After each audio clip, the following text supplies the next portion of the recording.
Hello, everyone. How is everyone doing? I hope everyone is doing okay. As you come into the room, please hit the like button. As you come into the room, please hit the like button. Also, if you have not subscribed to the channel,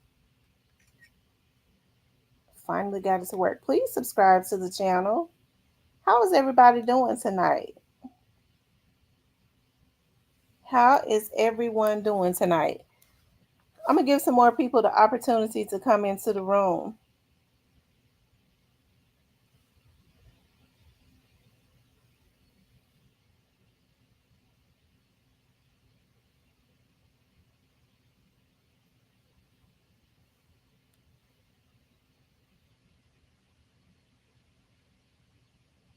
Hold on, you guys.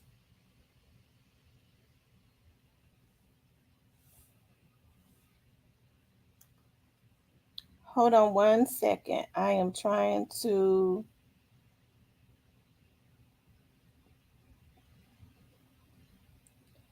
send something to my client.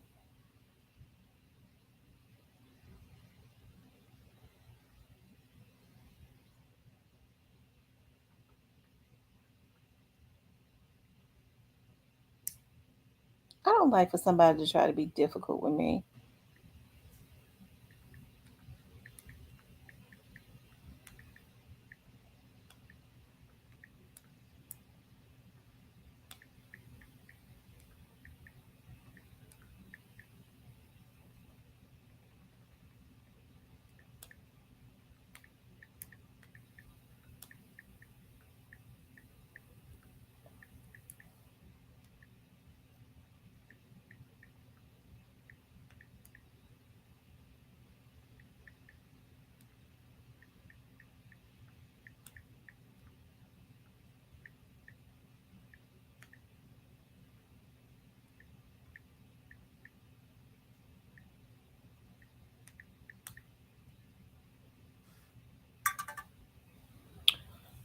Okay.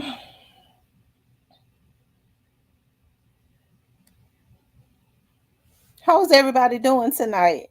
Yeah, I'm trying to do something right quick. Somebody sent me a message just as I was getting on. But tonight we're going to talk about a few topics. We got a few topics to talk about. Um, we're going to talk about Gina Tew. We're going to talk about the young lady that was we're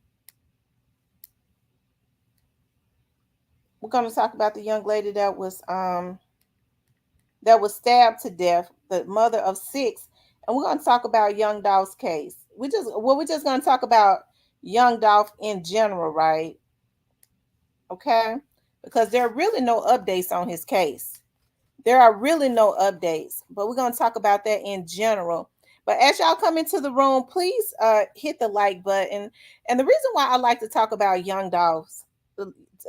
talk about young Dolph is because young Dolph represents a problem that is going on his case kind of represents a problem that is going on all day every single day.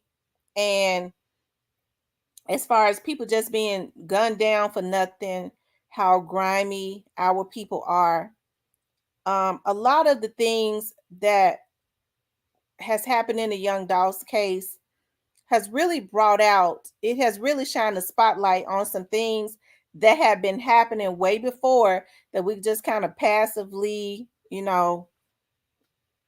just brushed off. Okay. And it's still happening now. Okay. It's still happening even after his death. But I wanted to, let me see, I want to acknowledge everybody that's in here right quick. Let me see. I'm having to deal with a client, that don't want to let go. I don't even want to talk about that because I get pissed off. Want to constantly, after the case is over, want to constantly ask you questions like they don't understand something, but they purposely do that because they want to hold on, because they want you to get them information, but they don't want to constantly pay. So you just have to cut them short. Let's see. Laura Williams is in the house. I see Oliver McNaris, Hakia, Black Swan, Deborah. Did I say Devin McCarter? Hakia is a member. Miss Deborah is a member. Oliver McMorris is a member. Black Swan is a member. I see Miss Laura Williams, Devin McCarter. I see Miss Yam. She's a member. I see She. Um, Shirley Jenkins. Jacqueline. Did I say Jacqueline Williams? Auntie Fee is in the house. How is everybody doing today? Like I said, we got several topics to talk about, and because I kind of crammed them all in because I wanted to talk about a couple of these topics last night, and I ended up falling asleep because I was so tired. I was so tired. I hope everybody is doing okay, y'all. It is raining in my neck of the woods, which is, always a good thing because when I'm at home and it's raining, I'll be so happy because I love the rain. I love to hear the rain hit the roof. It's just so therapeutic, especially when I'm at home. Especially when I'm at home. Is Natural Born Queen in here? Did I say Natural Born Queen? I don't remember saying speaking to Natural Born Queen, but if Natural Born Queen is in here, I want to say hello to Natural Born Queen. But I want to go on and get into the first two topics right quick.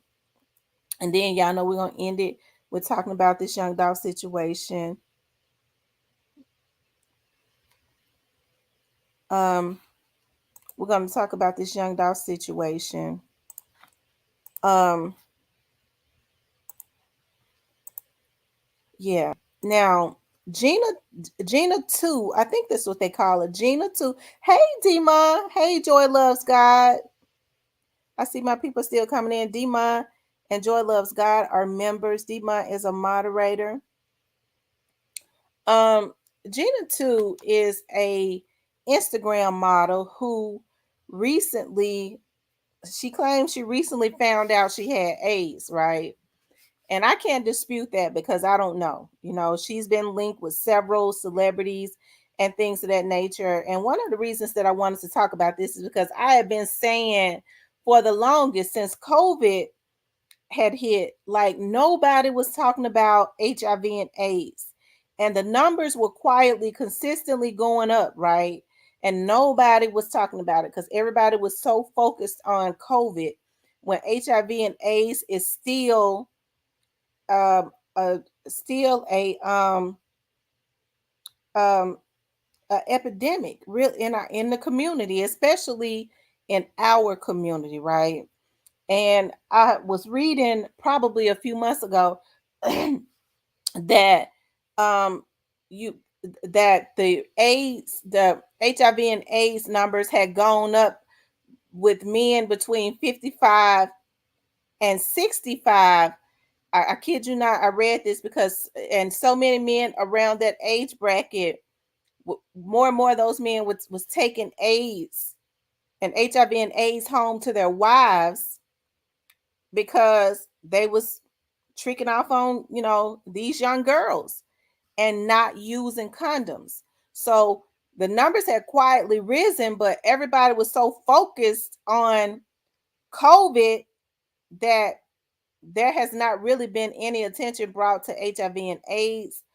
And I've been saying HIV and AIDS is still out there and it's still very real. And sometimes I feel like that was purposely because they're more into um, treating HIV and AIDS now rather than preventing it because the money is in the medicine, right?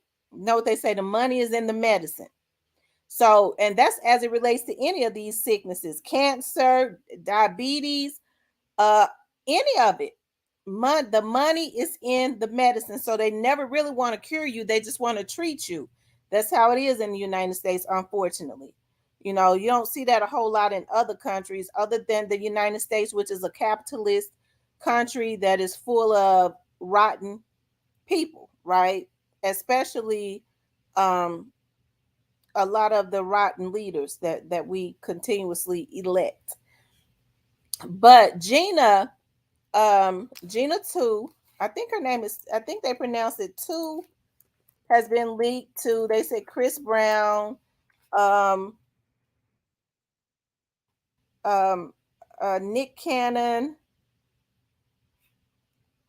and they say a lot of other celebrities. You know, they say she allegedly she was a private dancer. She's 27 years old, which is still very, very young. Okay. Hey, William. That's still very, very young. 27 years old, right? So, and allegedly she was a private dancer. Uh, they say she called herself a private dancer, but allegedly what she was allegedly. Now the rumor is she was a high priced call girl, right? A high priced escort that was able to get into the celebrity world, and she kind of serviced nothing but celebrities. So there have been a lot of rumors and stuff going around about who she was linked to. And I was looking at an interview of hers that I wanted to show you all because she's been very open. Um, she's been very, very open, you guys. She said that once she got down, the reason she decided to say something, because see, she had full blown AIDS. And that's what leads me to believe that she probably already knew. She said the reason she started telling the people that she had contact with was because, hey, Miss Barbara, was because she thought she was getting ready to die and she really didn't care. She said that's the only reason why she told them. So that kind of led me to believe that she already knew. Okay. Hey, Miss Diane Brown. It kind of led me to believe that she already knew, but I kind of want to let you all hear this, okay?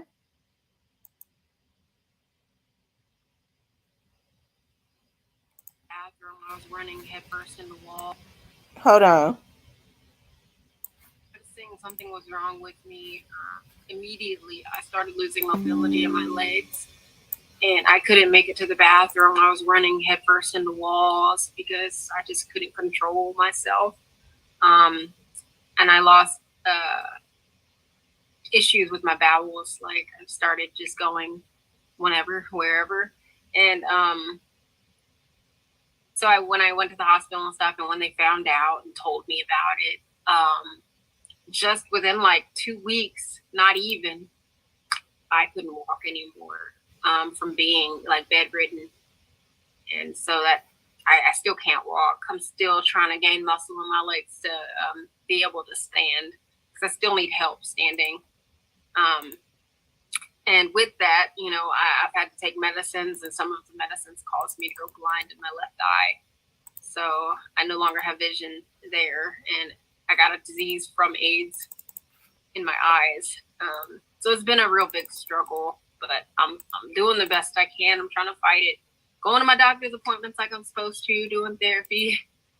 But it has changed my life a lot, and my mom's. Most importantly, get checked. Get checked. Even if you think you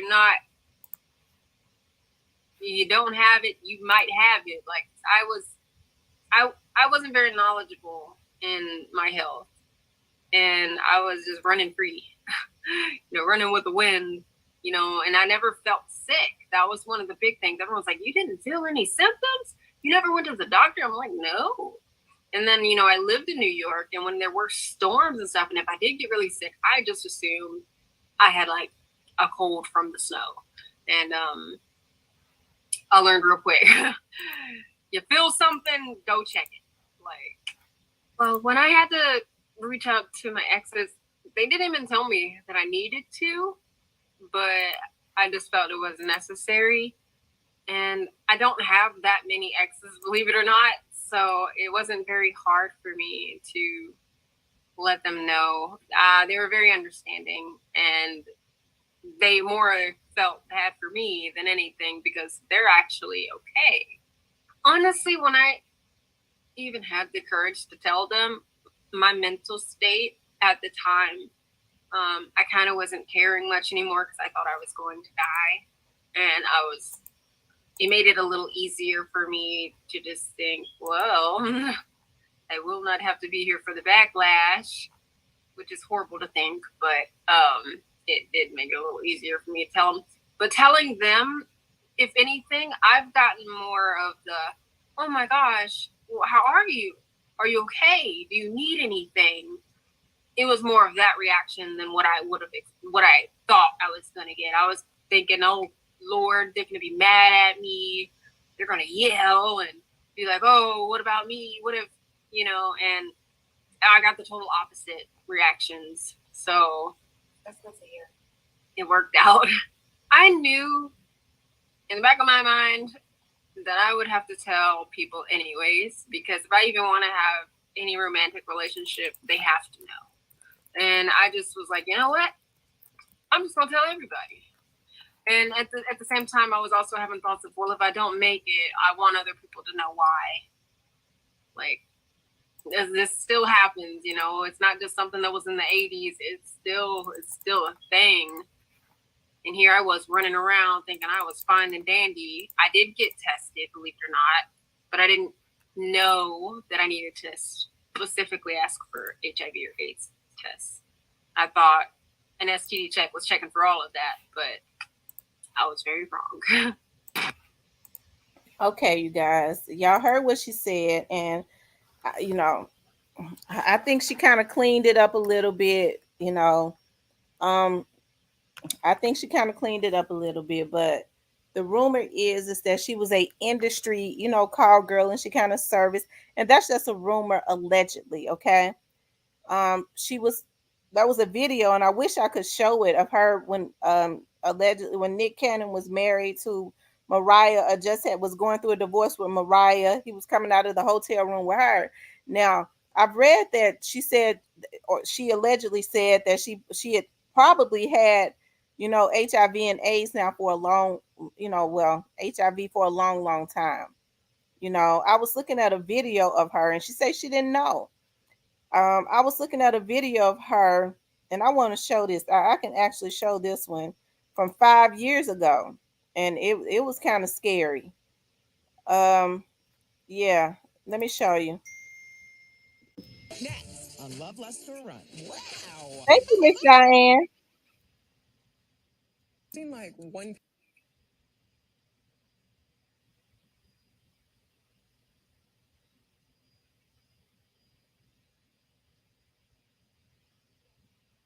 I just kind of wanted to show a video. And that also show the world a little bit of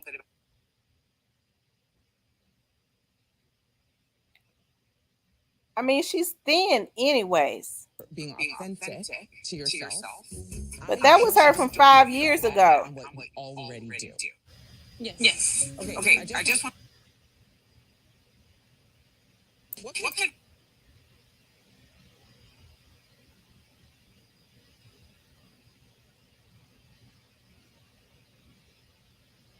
I really like this one. I like the lace because it's sexy. I like the form fit, and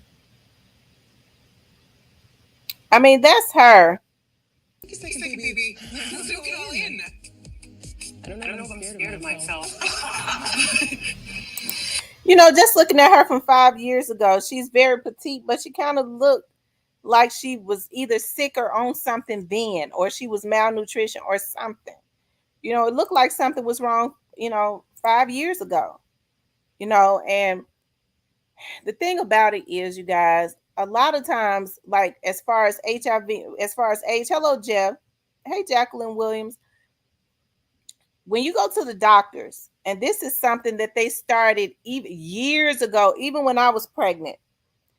When I was pregnant with my daughters, my doctor asked me if I wanted a HIV test. I was like, of course, why not? I thought that's something that you automatically do. Hey, Miss Clarinetta, and he told me that that's not something that they automatically do anymore, because that's not something that they automatically do anymore. Okay, because it was scaring a lot of the women off, so they did not automatically give AIDS test anymore. You had to ask. Even when you go for a pap smear and they're doing all of that blood work, you would think that they would check you to see if you had AIDS, right? But you have to ask for a AIDS test. Like I said, I don't know why, but even when I was pregnant and I had my last baby 21 years ago, the doctors was saying that they used to automatically check you for everything when you was pregnant. But because it started to scare off a lot of the girls, I don't know why that would scare anybody off from getting like prenatal care and things of that nature. They stopped just automatically giving them the test. That's weird, And so even now, like I said, I said some months ago, I said now HIV and AIDS is rising, especially in certain areas in the Memphis area. Oh my God. It's certain areas. The health department has a statistic sheet that shows the area with the highest number of people with AIDS in Memphis. What zip codes would have the highest number? As long as I can remember, in each section in Memphis, whether it's South Memphis, North Memphis, Beanhampton, Orange Mound, places like that, it has always been, even though those are different sections, they're small sections, mainly with black people, where black people live, right? As long as I can remember, Beanhampton and Orange Mound has always had the highest numbers in the Memphis area, and it has always been extremely scary because those areas are not big at all. Those areas are not big at all. And as time went on, the Whitehaven area went up, and like all of them are like neck and neck now. All of them are like neck and neck. And now so many people, it's so treatable. A lot of these kids you see now, they was already born with it. They was already born with AIDS, and they're not, they don't say anything. And here's the thing, I think that it is a strategy of our government, because as I say, the money is in the medicine. It is a strategy of our government to not sensationalize, use protection or anything like that, because they used to give like condoms at the health department. And so when they did cuts, that was one of the things that they cut. And I could not believe that. You could walk into the health department and get condoms, but because they did that so that, people could, that was a money thing. They probably struck, some of these politicians probably struck some type of deal with these companies that make condoms, because as long as they was just giving them away at the health department, they didn't really have to go buy condoms out of Walmart and different places like that. I think that was a political thing, and probably some politician got some money, right? So everybody, but I always say, if he can't afford a condom, you don't even need to be laying with him. Why would you even want a man that can't even afford to buy a damn piece of rubber? Okay, he too pitiful to lay with, right? If he can't afford to wrap it up, you don't even need him. Okay. But the numbers have gone back up, and they was already up, but they kind of took the attention off of that, because as I say, the money is in the medicine. They don't want you to be careful. That's why I always say, and I've always said, even on my TV show, if all a girl get is pregnant, she really blessed. Because I mean, you could raise a baby can be a blessing. She got other things to worry about, like AIDS, like herpes, like all that type of stuff, that incurable stuff. Okay. And those numbers have gone up drastically. And like I said, I was just blown away. I guess this Viagra is making a damn fool out of these old ass men. The idea that they already should be getting ready to go on home to the Lord. Be quiet, Remy. To go on home to the Lord. Remy, I said stop. They should be getting ready to go on home to the Lord somewhere. I'm sorry, the devil, wherever they're gonna go. They should be preparing, but they out tricking off on young girls and not using a condom. I guess that's what they get, $40, they say, and taking HIV and AIDS home to their wives. I read this, you know, taking HIV and AIDS on home to their wives.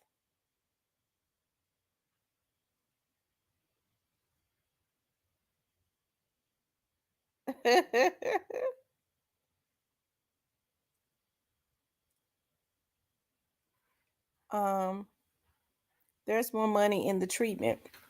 Absolutely, there's more money in the treatment. So now you see a lot of these celebrities. Me personally, I believe that a lot of these celebrities, I believe a lot of these celebrities already got it. Okay, I was just looking at a video where a young lady alleged that she got some receipts that Soldier Boy got it. Now she could have just been talking. She could have been mad at him, but she swears she got some receipts that he got it. I don't know how she would have the receipts that he got it, unless she got it and he gave it to her. She never said how she never showed the receipts. She said that she told him to go get tested and he won't do it. Now, the only thing I can see is that she is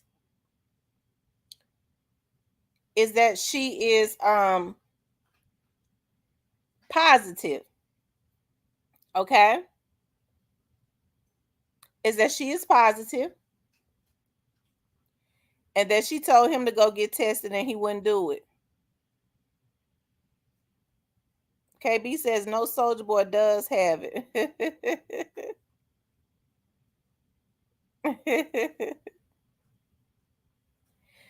I mean, because it didn't make sense to me. She said, I got receipts, he got it. I told him to go get tested, and she had been sleeping with him. But she told him if he wanted, if at some point he had to go get tested. Now, if she had been sleeping with him all that time, why all of a sudden she told him to go get tested? Did she go get tested? And she was positive, and she asked him to go get tested, and he wouldn't do it. That means she got to be positive. Because how she absolutely sure that he got to be? That means she feel like he gave it to her.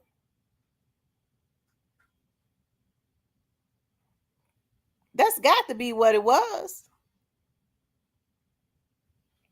They said Soldier Boy eyes look like he's sick. That coupled with the drugs, that lean that he drinking. Because I'm gonna tell you something. No man or woman should have a problem with going to get tested for HIV or AIDS. As a matter of fact, as a matter of fact, that is recommended. Because I'm gonna tell you what people do, especially before you even sleep with somebody, because people will start out using condoms when they first start with a person. When we use condoms, they start being together for a year, 2 or 3. They stop using condoms. Well, we in a relationship, we serious, but it don't mean that person don't have AIDS. Just because you've been going with them for a long time don't mean they ain't got it. I think it's good for both of you to go down to the health department and get a venereal disease test. Both of y'all go together and get tested. That's recommended because these folks is born with AIDS and stuff now, and it's really treatable, so they're healthy. So they think it's the norm. They think it's normal. I was born with it. I live with it. Why you can live with it too? When the truth of the matter is, I don't want no AIDS. You was born with it, and I'm glad you were able to live with it. It's not your fault, but I don't want to live with it. Okay. And then you should give a person a choice on whether they want to continuously be with you or not with that disease. These people ain't giving no choices. It's hard for me to believe that young lady didn't know she had AIDS. If she was a call girl and she had access to all of these celebrities, she didn't give a damn. And she probably wanted to give it to them. They say a lot of these celebrities are so low down with how they handle these women. especially women like that. They give them money, but they treat them like garbage. So she might have wanted to. She probably wanted to give somebody something. Okay. Jim Jones said, Tamara, I want to see papers.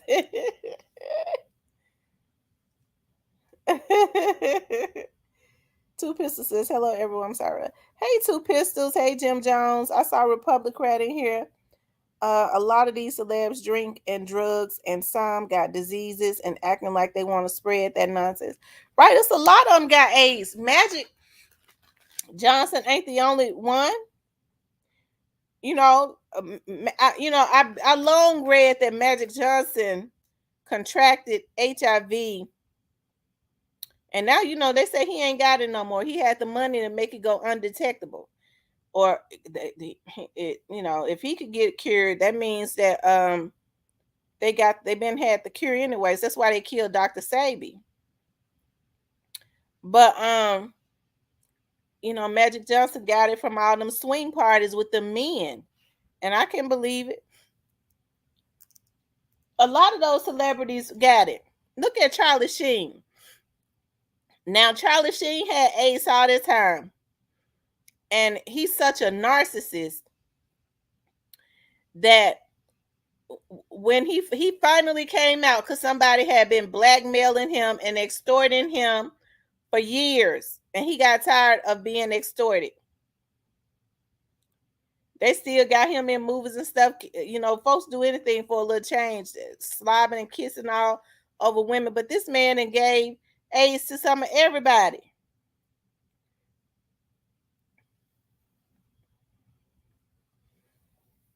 Demon says it's a few cases when people have been prosecuted. And let me tell y'all something, and this is a true story.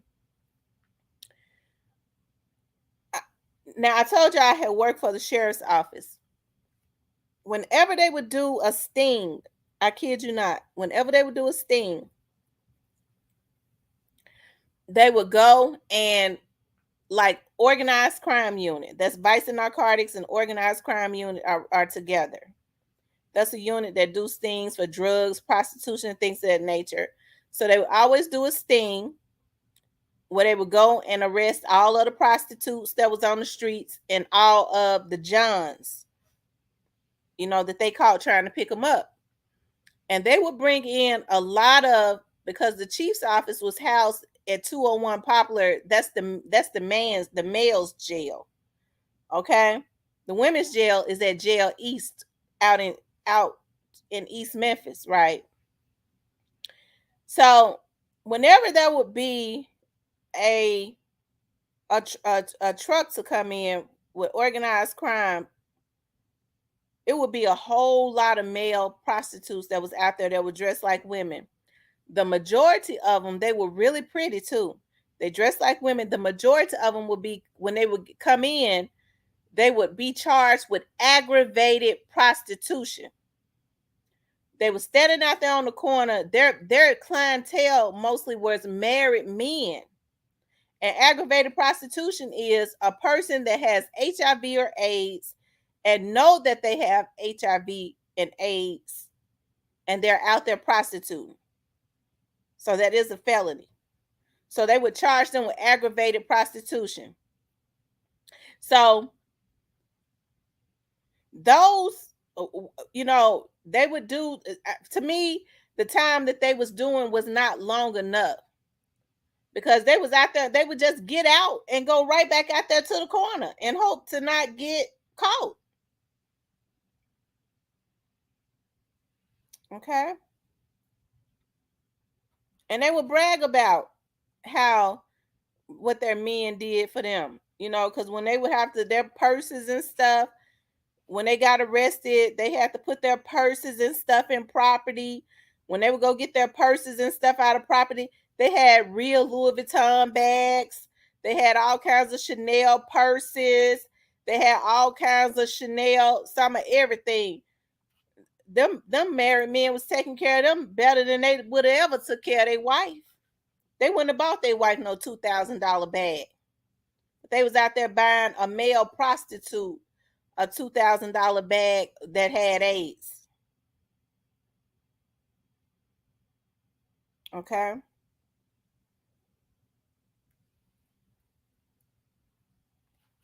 So y'all, it's real out here as far as that AIDS. I'm telling y'all, I've been saying that. It is real out here. And I'm telling you, it's so many young people that used to come into that jail. KB said Soldier Boy was diagnosed in 2016. Is that the reason why it's so evil? Lord have mercy.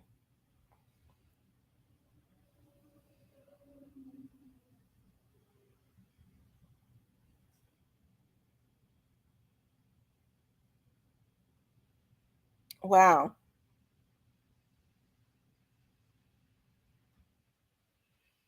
So, um, yeah, it's real. It is real out there. It is real out there in the streets. I'm telling you. Even in that jail, when a lot of those thugs would come up in there, I'm telling you, I told y'all now, I done told y'all this story one time before now. I don't do no capping. I told y'all they would get, those thugs would get healthier than they had ever been because the Shelby County jail, they so damn scared of lawsuits. They got everything you could ever get. You, if you want it, you go to that Shelby County jail because they'll try and reform you. I'm telling you. And the nurse would have to go and take them their meds every single day at the same time. They had to take their meds, and the nurse don't leave until they choke their damn meds down. So while they asses out there committing crime and getting all kinds of women pregnant, they'd be near death. That's probably why they wanted to get caught at some point so they can go to jail and get some damn AIDS medicine. Okay. And then the nurse come and make sure that they taking their damn AIDS medicine every day. They going to counseling. They got a counselor to come and counsel them psychologically. I mean, they nurse them right on back to health. When they was on their last damn leg, teeth and shit falling all out, eyesight gone, out there robbing and killing folks until they can't do it no more. They come to jail, they start slipping up when that AIDS start messing with their eyesight and they can't have see damn good. They can't hardly damn walk. On their last leg, teeth and shit rotting all out their damn head. And then they come to jail to get nursed back to health. And then they get their asses out after the jail, nurse them back to health. The nurse come every day and give them their AIDS medicine. And they get out and go make more babies. And give more young ladies AIDS and rob more people until they health start failing them again. Then they start doing stuff to come back to jail so that the jail can nurse them back to health again so they can be out by the damn summer to terrorize the community. Whew. Okay, I get mad when I start talking about that. But that's how it is. When the HIV turns into AIDS, it starts messing with their health. They become schizophrenic. They be on all kinds of schizophrenic medicine. They be on all types of schizophrenia medicine. Hardcore thugs. They nurse them back to health. If I could tell you the number of times that them thugs would come through there and the chief had to have reports that come through his office, I had to handle that shit. I put their R9 number in, med alert, med alert, med alert, med alert. They had AIDS. Hardcore thugs out there making all kinds of babies. Then they go up there on the fourth floor and be messing with them men. Probably where they got it from to begin with. Okay. So I'm telling y'all, it has been bad. I've been saying for years, and I don't mean no harm to nobody that has ever been to jail. I don't mean no harm. If it don't apply to you, don't get offended. But I always told my cousins I wouldn't touch a man that's been in jail past 6 months. Why, girl? My baby daddy stay in and out of jail. I see him. I be seeing him because when I walk out in that jail, I see all of them. Oftentimes, especially if they was on the floor I was walking on, the chief's office was in the front, but I could walk out his back door, go in that damn jail. I seen my cousin so many times. Sometimes I would go, Lord, I wonder which one of them I'm gonna see today, because I walked through there. What's up, cuz? I said, oh Lord, there go another one. Okay.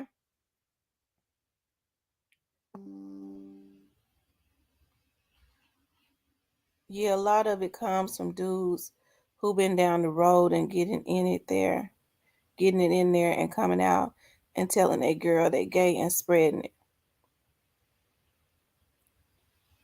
Okay? But it has been real. It has. And I'm telling you, they be on their last legs. They be really sick when they come in there. And because of the consistency of the jail and the nurses, because then when you come to jail, when you come to jail, you're the property of the county. They have an obligation to make sure you get your medicine.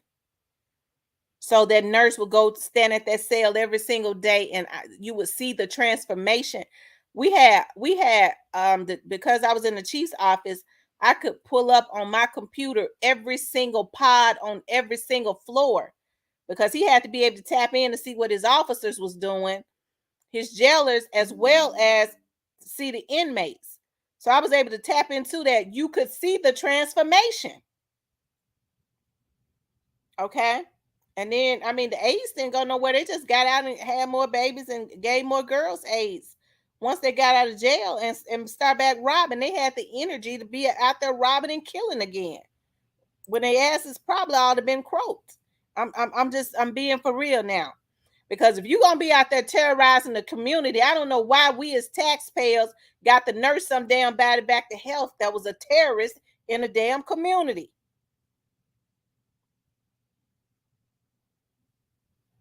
Okay.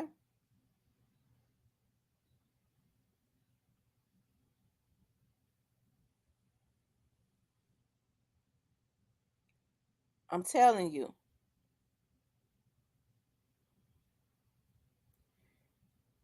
I'm telling you, and I don't mean no harm. And I'm gonna just say this: I ain't got no issues with what nobody do. No man. They got a right to be with. They can suck as many Peters. I almost said Peter. They can suck as many Peters as they want to. I ain't got no issue with what no man does. The only thing that I've ever said was these men need to keep it real with these women.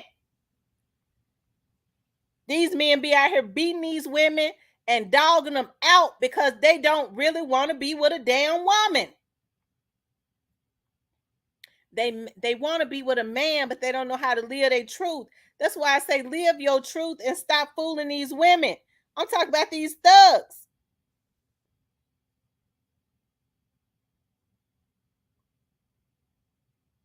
That's where a lot of this hate come from of women. They want to constantly demean women. They want to beat them. They want to kill them. They want to strangle them to death. They want to do all of that simply because they really want a man. When they need to go ride off into get them a man and ride off into the sunset and leave these women alone. She'll get another man that want her.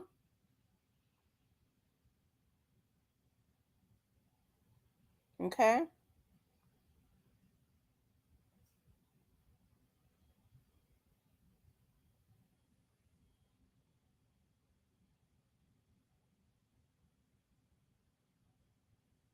All right. So as I was saying about Miss Gina Tew, Gina claimed she said she didn't know. It's hard for me to believe.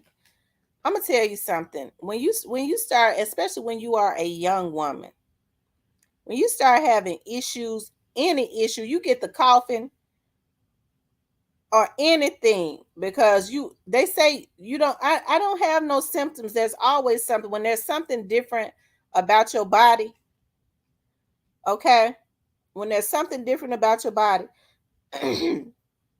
most people run to the doctor's office. Just like I've been doing this. I've already made me a doctor's appointment because I don't know why I'm constantly having to clear my throat. Okay, that means I got a cold, or I'm congested and I need some medicine. Okay, so um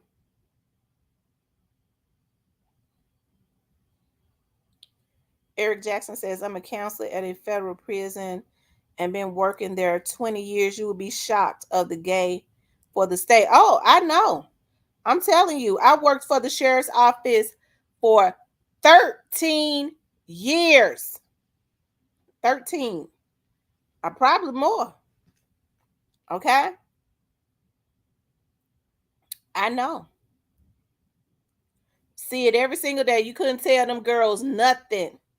They would be calling the chief's office. I'm going to give me a lawyer. You knew from the way they sound, they couldn't afford no damn lawyer. Okay? They be wanting to go all off on me. Y'all hating on him because of this. They mad. Them officers up there done put him in the hole. They hating on him. I said, what they hating on him for? They keep putting him in the hole. I said, okay. Well, let me see what's going on. I tap in, look in the computer. I couldn't tell her what I was reading. He in the hole because he up there having sex. And I would say, well, you know what, ma'am? I think you need to go ahead on and get that damn lawyer. Because I knew it wasn't going nowhere. He in the hole. I couldn't tell her, yo, this man you call yourself talking about you going to get a lawyer for. He in the hole because he done been up there screwing another man. In jail, there is no consensual sex. Even if when I say that, that means if they are caught having sex, if it's consensual with both of them, they both get a rape charge. There is no such thing as consensual sex. Up in there, they charge their asses with rape and throw them in the hole because they ain't supposed to be up there doing that.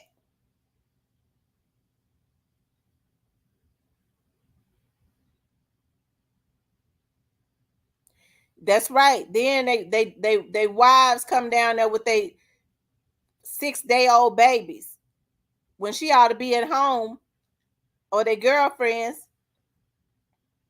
They coming down there with their 6-day old babies, and sometimes they leave the hospital coming straight down there to see them men. I had want him to see his baby, his newborn baby. Okay,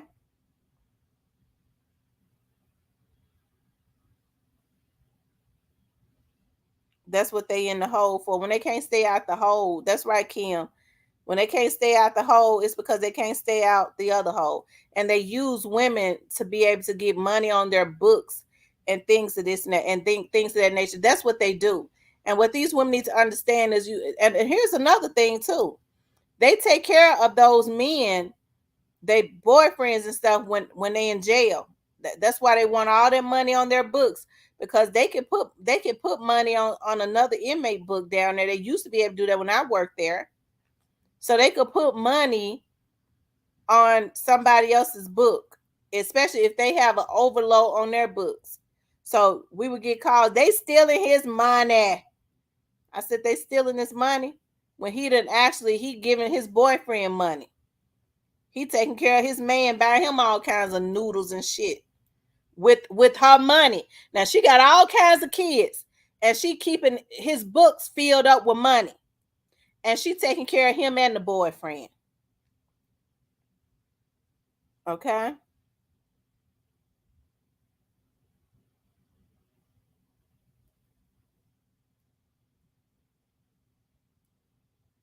Okay. And that's what goes on.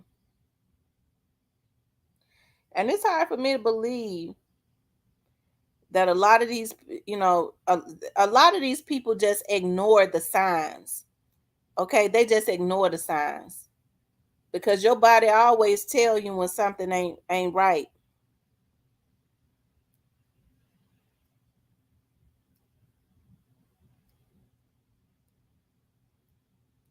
She said noodle noodle lovers.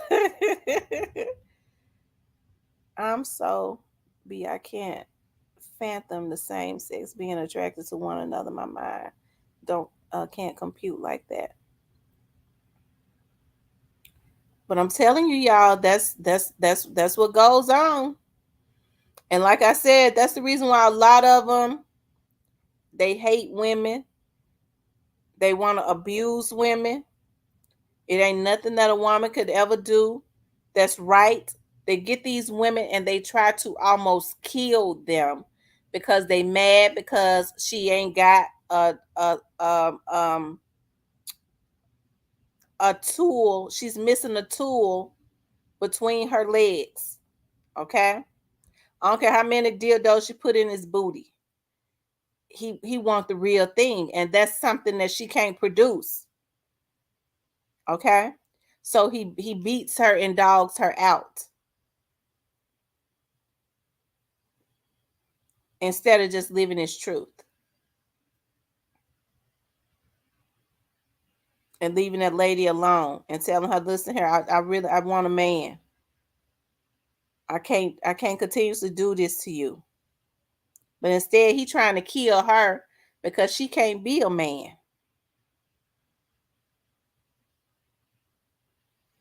Okay. Right. To look they marry him for conjugal visits or to look good for the parole board. And it's mainly to look good for the parole board because they can't even get no hard up for no damn woman. A lot of them. And that's the truth. Yes, and married them to have conjugal visits.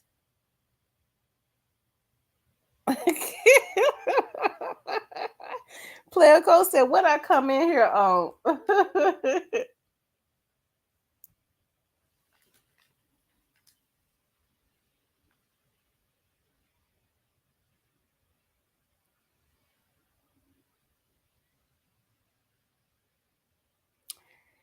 So to I guess to make a long story short on that, because we done talked about that for almost a whole hour.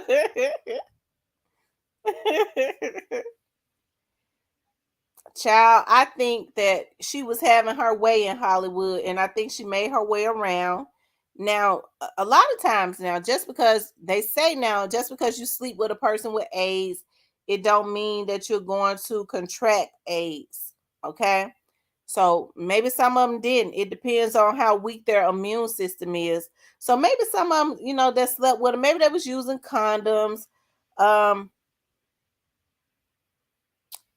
Wow, Demon says, I've heard men say that it's a different sensation getting it from a man. Wow.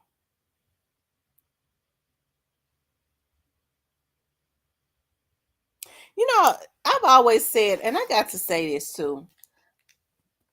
I know somebody that said this, and I think he's pretty pathetic. Now you have transgenders in general population sales. Wow. And they just having a ball. But they was always in general population sales when out they out at the Shelby County jail. Because I remember, shoot, a lot of them didn't like to leave because they said they like being up there with their men, and their men took care of them.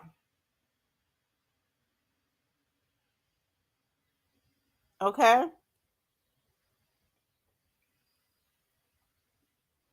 but I know this guy that said, and he tried to blame a woman. He said that women just do anything now. That it's just they do so much stuff that it's just boring to a man. So you got men going to other men. I said, nigga, you trying to put that on a woman? You trying to put your thoughts of being with a damn man on a woman? You just want a damn man. They even blaming women now for going to other men when it's just in them.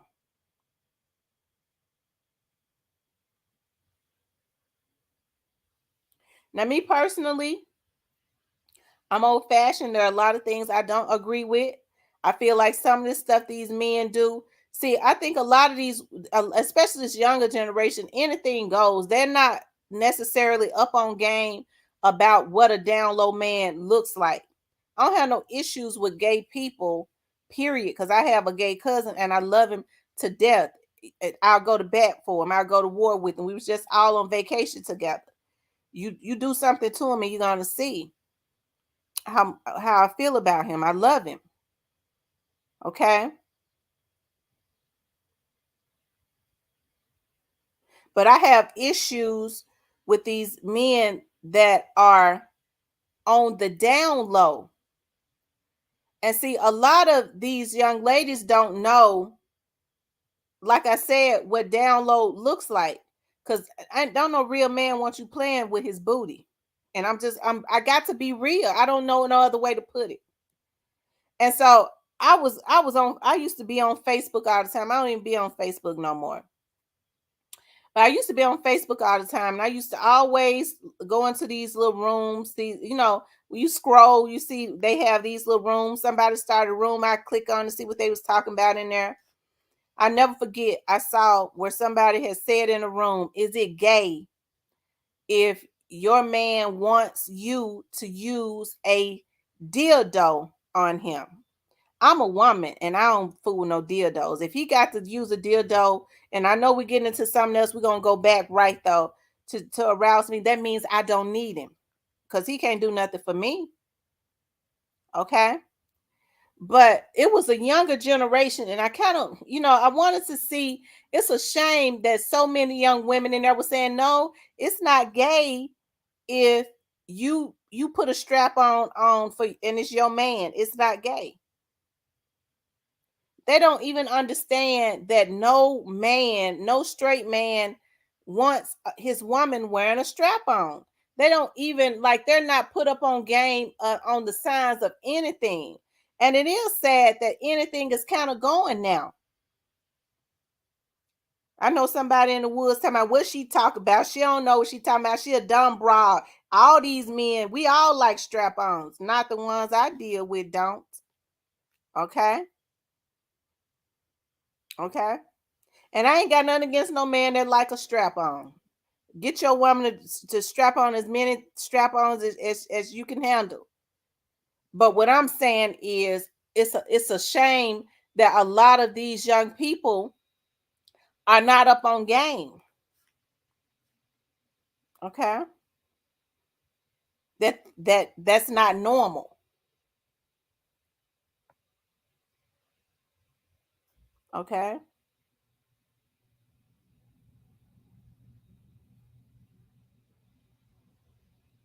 Absolutely.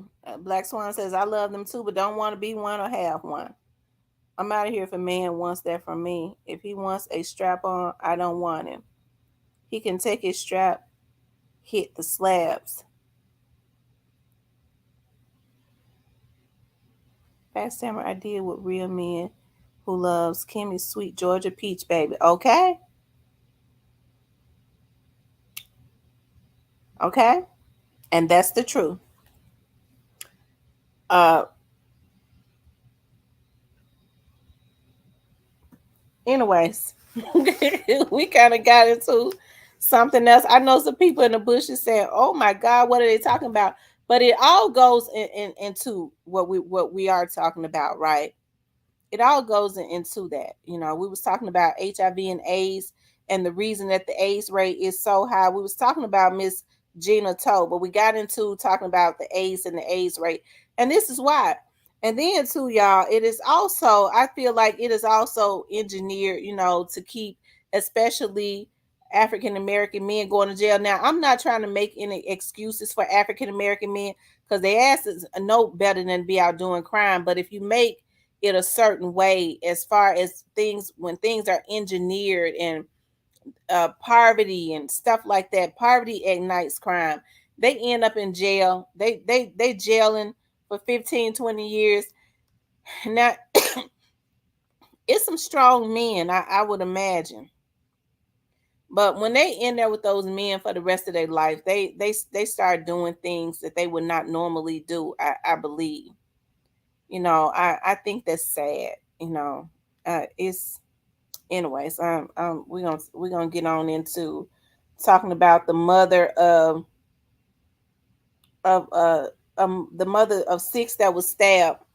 And let me just say this, because I do have a gay cousin. And my gay cousin walked into my mother's house one night. And there was this young man that had lived down the street from my mom.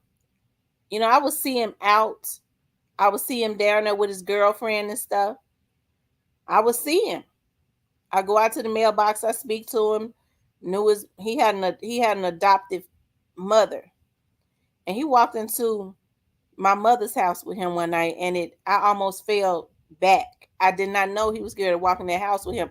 I I don't think he knew that they was coming there. That my cousin was related to us. And it's so many men that's living their lives on the down low. And my cousin is he's very tall and handsome. Okay, he's about 6'5" and very handsome. But he's got a lot of feminine ways. If you're around him long enough, you're gonna know he's gay. This young man that lived down the street from my mother was very masculine. And I said that to say this: it's a lot of men that's living their lives on the down low. They are. And I remember that same neighbor telling my mother how troubled that child was. You know, he wasn't a child. He was a young adult. How mean he was, how angry he was. And I think it was only, and she felt like it was because he was adopted, but it was because he wanted a man and he didn't know how to live his life, because those particular people were pastors, okay? And I just don't think it, like what a lot of men, you know, like a lot of these men now are dealing with, they evil to women because they don't know how to come out the closet, okay? Anyways, we're gonna move on to the next subject, which is the mother of 6 that lost her life after she put a protective order on her children's father. I want to show a video right quick. Hold on.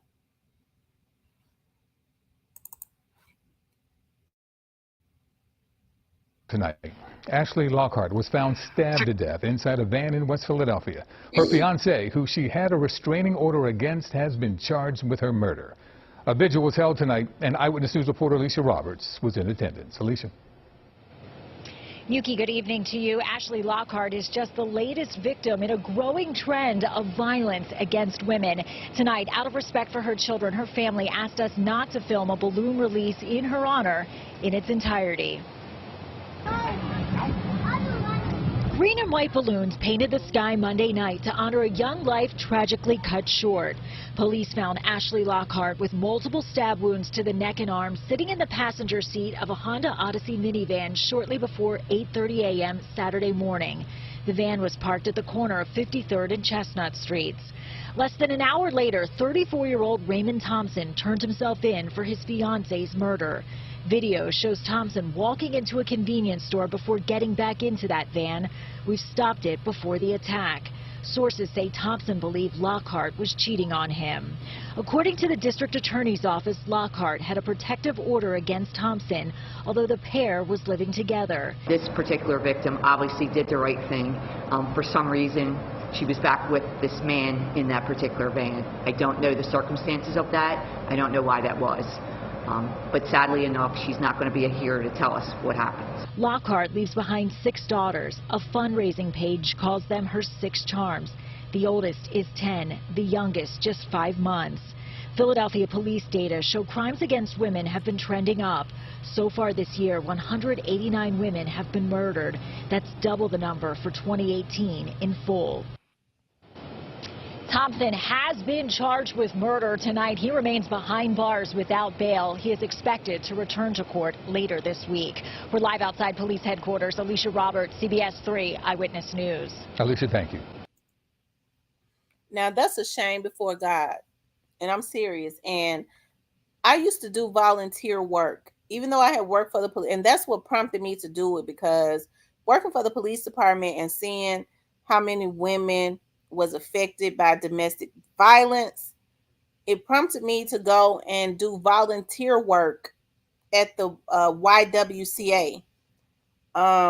that works with housing and sheltering battered women with children when they're running away from their abusers and things of that nature, hearing their stories, working with the center to help them to get counseling, and things of that nature.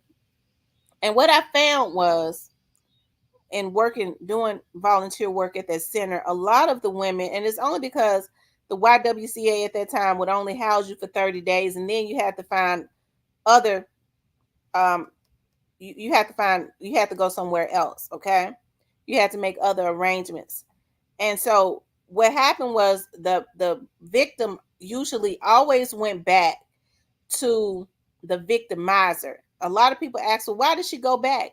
If a woman has about 5 or 6 children, okay, and she can only be somewhere for 30 days, and she don't have anywhere else to go, because oftentimes the victimizer, the victimizer don't, if she's been with him for a long time, he don't allow her to work, so she does not have any money.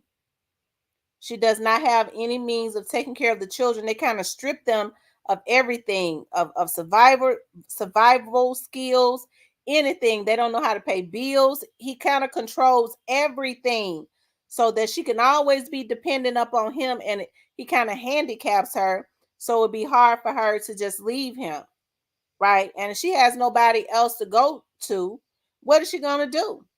She's going to go right back to the abuser and take the abuse, because she's thinking in her mind, at least my children will have a stable home, right?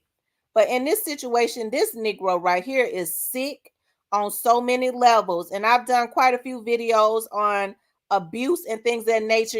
It's for some reason, when the hackers they've hacked into my account twice. And each and every time they make sure they clean, they make sure that they delete the videos with the women that have been abused. I don't know what it is about those videos, but they want those ones gone. I don't know if that triggers something. I just don't know what it is about not wanting these videos up, about bringing awareness to women with abuse. But the motherfucking hackers, and I'm getting mad, they always like to wipe those out. So that kind of lets you know the type of mentality that they have, right? Okay, they don't want women getting they don't want me talking about bringing awareness to women that have been abused. Okay, they don't want that. But I think it's a shame before God that um this lady lost her life, and now her 6 kids have nobody, because he gonna have his pitiful behind in jail for the rest of his life. And their children, now her 5-month-old baby would never even remember who she is. They have nobody. And I don't care what nobody says. People can, when you sent to live with relatives, and see, she got 6 children. I'm kind of hoping and praying that they don't split those babies up. I pray to God that they are not split up. But nobody loves you the majority of the time like your mother. Okay? I can't say the same thing about the daddy, because if he had loved her, if he had loved his children, ain't nowhere in the world he'd have took their mother, who was more than likely their primary caretaker, away. Now he got to have his pitiful ass in jail for the rest of his life, and those children don't have nothing. And y'all, this is happening every single day. And I'm willing to bet that was not a isolated incident. Okay? Because normally when men are abusive, that's not an isolated incident. Okay? Normally it starts with verbal abuse and mental abuse. That's why I don't take any type of abuse from no man. Period. When they can cuss you out and violate you, they will kill you. And most of the times, women need to do background checks. They need to start looking into the history of these men, because if they do it to another woman, they would do it to you. It is on the inside of them. You got some men, I don't care how rough their backgrounds are, they could be out there doing anything, but they will not put their hands on a woman. They will not do it. You got a lot of hardcore thugs. I got cousins that are hardcore thugs. My auntie taught them that you don't put your hands on no woman. Now they weren't no damn good for no woman because they had whoremongering spirits, but they never put their hands on a woman. Okay, she couldn't teach them how not to be a whoremonger. She tried all she could to tell them y'all need to be with one woman, but they wouldn't do it. But they would not put their hands on a woman. Okay, and they're hardcore thugs. Okay, so you see so many women losing their lives. That's right, Black Swan. Don't threaten me with what you would do to me. I'm telling you, because if they threaten you, they will hurt you. It's a lot of things that a person can say to you. But when they get to talking about death and, you know, all that type of stuff, you need to take heed to that. A lot of these people don't feel like these folks will hurt them. You don't ever know what a person would do if death and stuff, if they'll threaten you, they will hurt you. It's not like somebody saying, if you do something to me to hurt me, I'm gonna shoot you. That's different. That's letting a person know that if you physically try to do harm to me, I am going to shoot you. I'm gonna do what's necessary to protect myself and my family. That's different. A person that you ain't threatened and they sitting up hollering about they'll do something to you, that's a person you need to pay attention to. That's a person you need to pay attention to. And I'm serious. Because they will hurt you. I never take anything lightly. Ever. Especially when a person is you see that a person is abusive. And I think too many women take things lightly. They go, well, they ain't gonna do nothing. The majority of the women that are in their grave felt like that the man would never kill them. And even when some of these women have gotten aggressive now, they have lost their minds. They don't know how to accept rejection from a man. So, but what a lot of women will do is they won't go and kill the man. They'll go and kill the woman that he messing with. That's how twisted a lot of them are. But it's too many women losing their lives to domestic violence. And I'm serious. It is a serious thing. I have always spoken about domestic violence. I have always talked about it because I've seen too many women like verbally abused. I can't stand a nigga that verbally abuses a woman. As a matter of fact, I hate one that do it. I have friends right now, or I've had friends where I would not go to their homes because of how their husband spoke to them. Okay? And more than likely, if they're in their house and they speak to their wives like that, that's another reason why I've left a lot of churches because I've heard how a lot of pastors had it bad about talking bad to their wives. I don't accept that verbal abuse is just as bad as physical abuse. I didn't grow up where men was cussing me. I ain't gonna let nobody else cuss me out. Okay? All right? Emotional abuse. It's a lot of emotional abuse that is going on. They start with the emotional abuse. They start beating them down emotionally, demeaning them until they've completely stripped the woman of her self-esteem. And once they beat her down and stripped her of her self-esteem, right, verbal abuse is worse. Anytime a man can sit up and cuss a woman out, call all kinds of bitches and hoes, that's a man that would kill a woman. Because most men, not real men, ain't got time for that. That's a man that's full of rage and anger and bears watching. I grew up around men when women would argue with them, and I got women in my family that is stone silly. They talk, they yap. Oh, I ain't got time for that. They get up and walk out the door. That's what most men do. They ain't gonna be going back and forth with arguing with no woman. Look here, woman, I'm gone. It hurt her worse for him to walk out that door because she didn't know where he was going. Okay. But oftentimes an abuser will start, going at a woman emotionally. You know what I mean? Like she gained a little weight, he started picking at that. Whereas most real men like women when they gain a little weight, especially when they got a booty. They ain't gonna be calling her booty fat ass. They gonna say, I like all that butt. Unless he on the down low, right? But instead they start with that. Okay? Then nothing she ever does is right. And what he's trying to do is beat her down emotionally to the point that when he start putting his hands on her, she ain't gonna call them folks on her. And then normally, a lot of times, if it don't end in him killing her, it ends in her messing her life up and killing his ass because she ain't got no paper trail on him.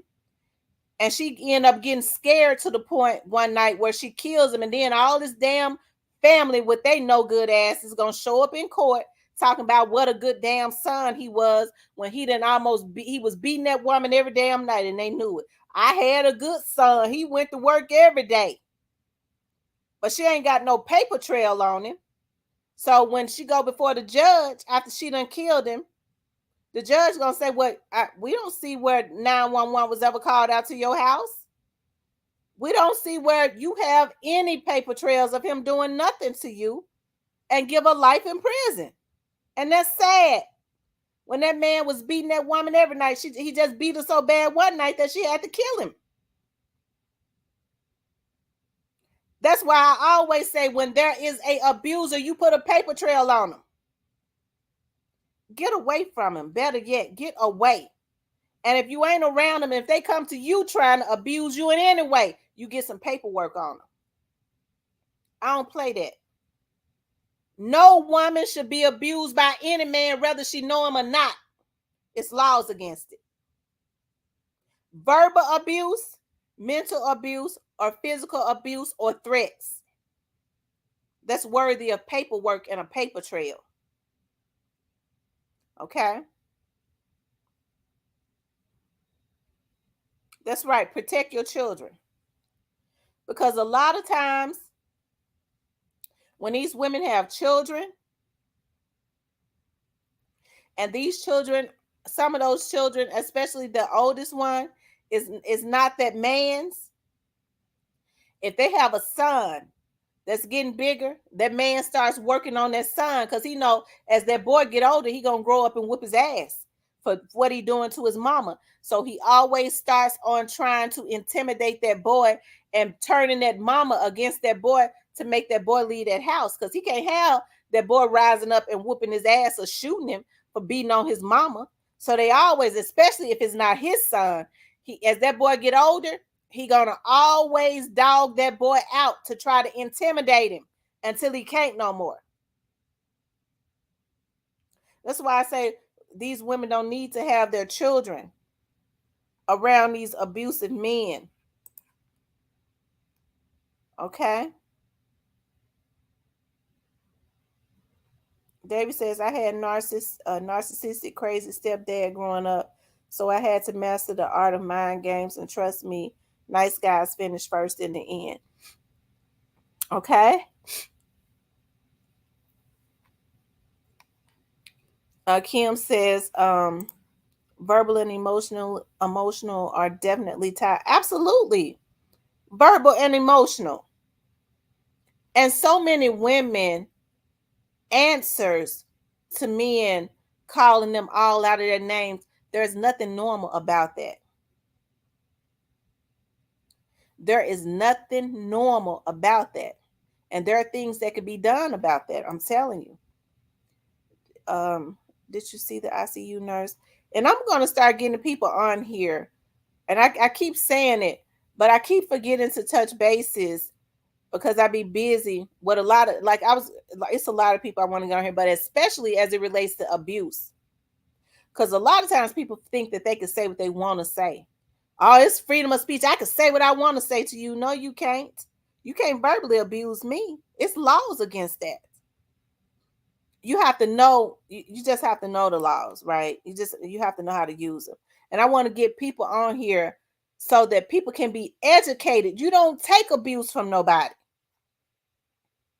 Did you see the ICU nurse in Texas that got in an argument with her boyfriend and crashed her car into other cars and killed 6 people? Right. Got to have that proof diary recording and 911. Absolutely. Right. Get the paper trail. Y'all, please hit the like button if you have not hit the like button.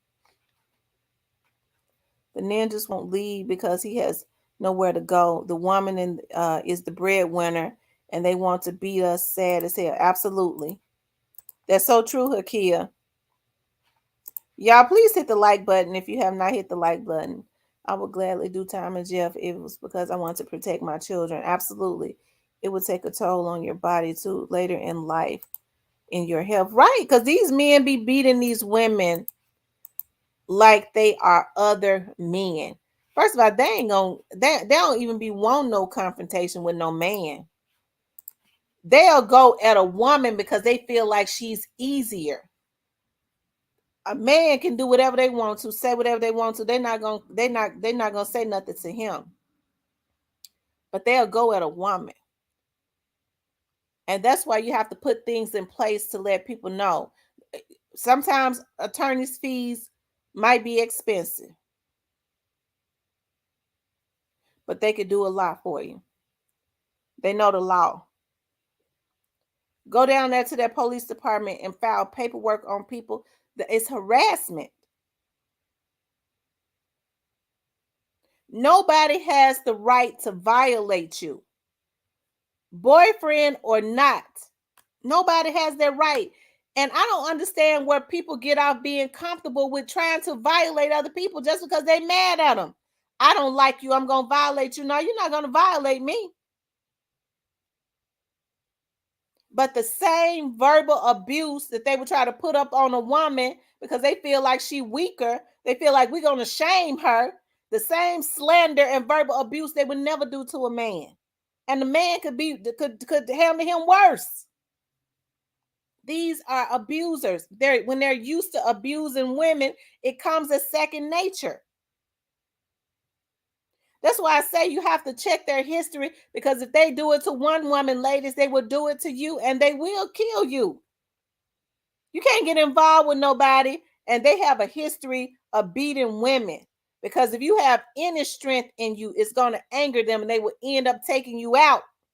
The only reason they probably didn't take the other women out is because they beat all her self-esteem out and she submitted. And that's what they want you to do. They want you to submit. Any abuser, whether it's a verbal abuser, a physical abuser, or an emotional abuser, they want you to run and hide and submit. They want to bully you into doing that. When most men, you can't get to try to bully women. They don't even feel right doing it, because they look at a woman in their eyes. I'm manly. They don't feel like no man bullying a woman. They go, I'm too manly for that. A woman is my softer. She's a, they look at women as being softer anyways.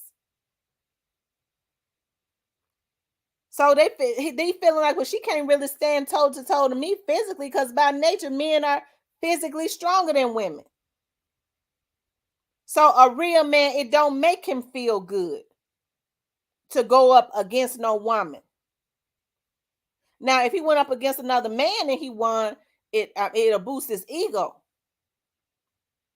But now you got men bragging about beating women. Check my background, nigga. Your background, and it's mostly abuse of women.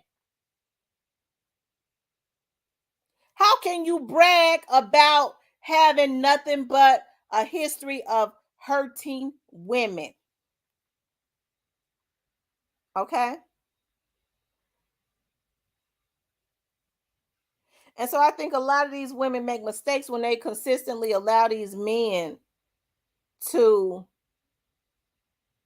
mentally, verbally, psychologically, financially, and especially physically abuse them. And their children are watching that, because it messes their children up psychologically. It does. It messes them up psychologically. It's an unhealthy household. Okay. It's an unhealthy household. Ooh.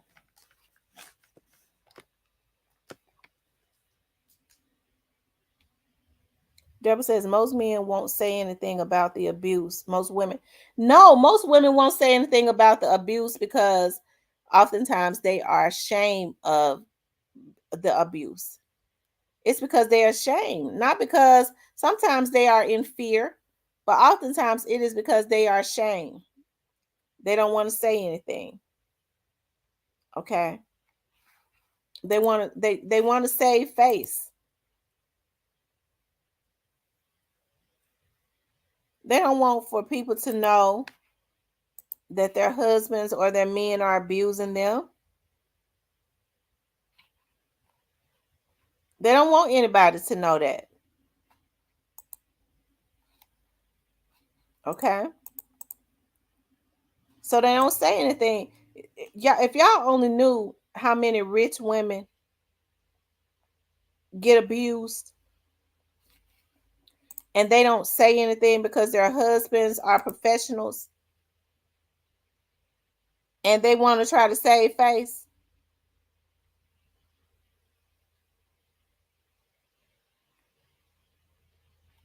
Okay? Because their husbands are professionals and they want to try to save face. So they don't say anything. Hold on for a minute, you guys.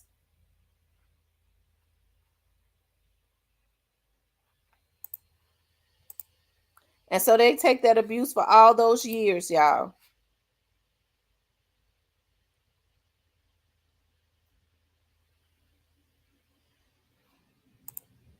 They take that abuse for all those years.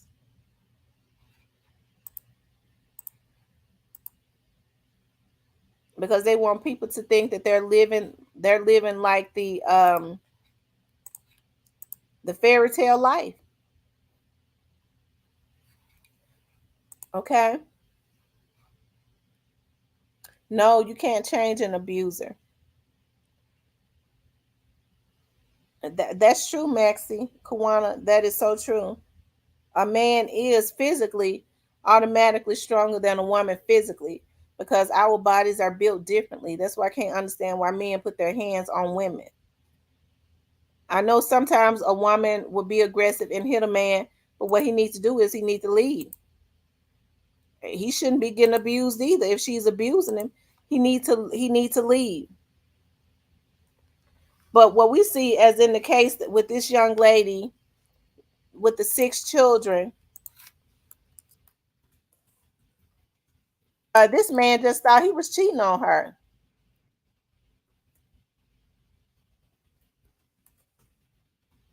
Okay, hold on for a second, y'all.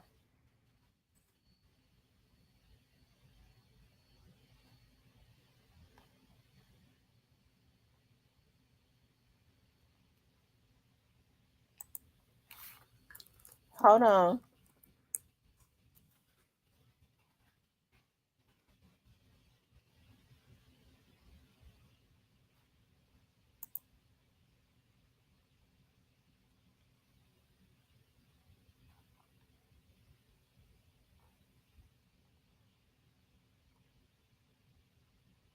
And listen, he don't seem to have no remorse about what he did to her.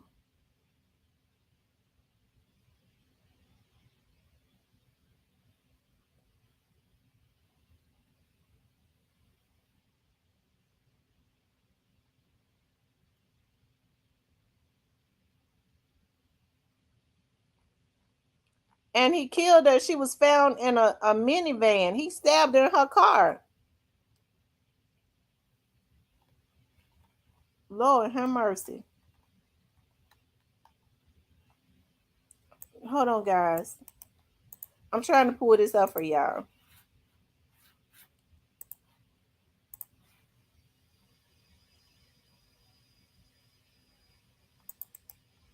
I'm telling you, if they threaten you, they will hurt you.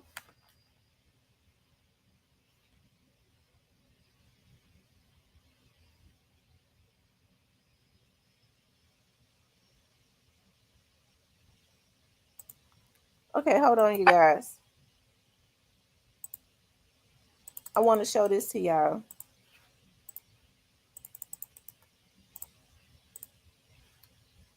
Because I'm serious about this abuse.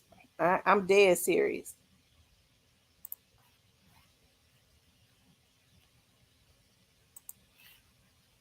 I don't play about that.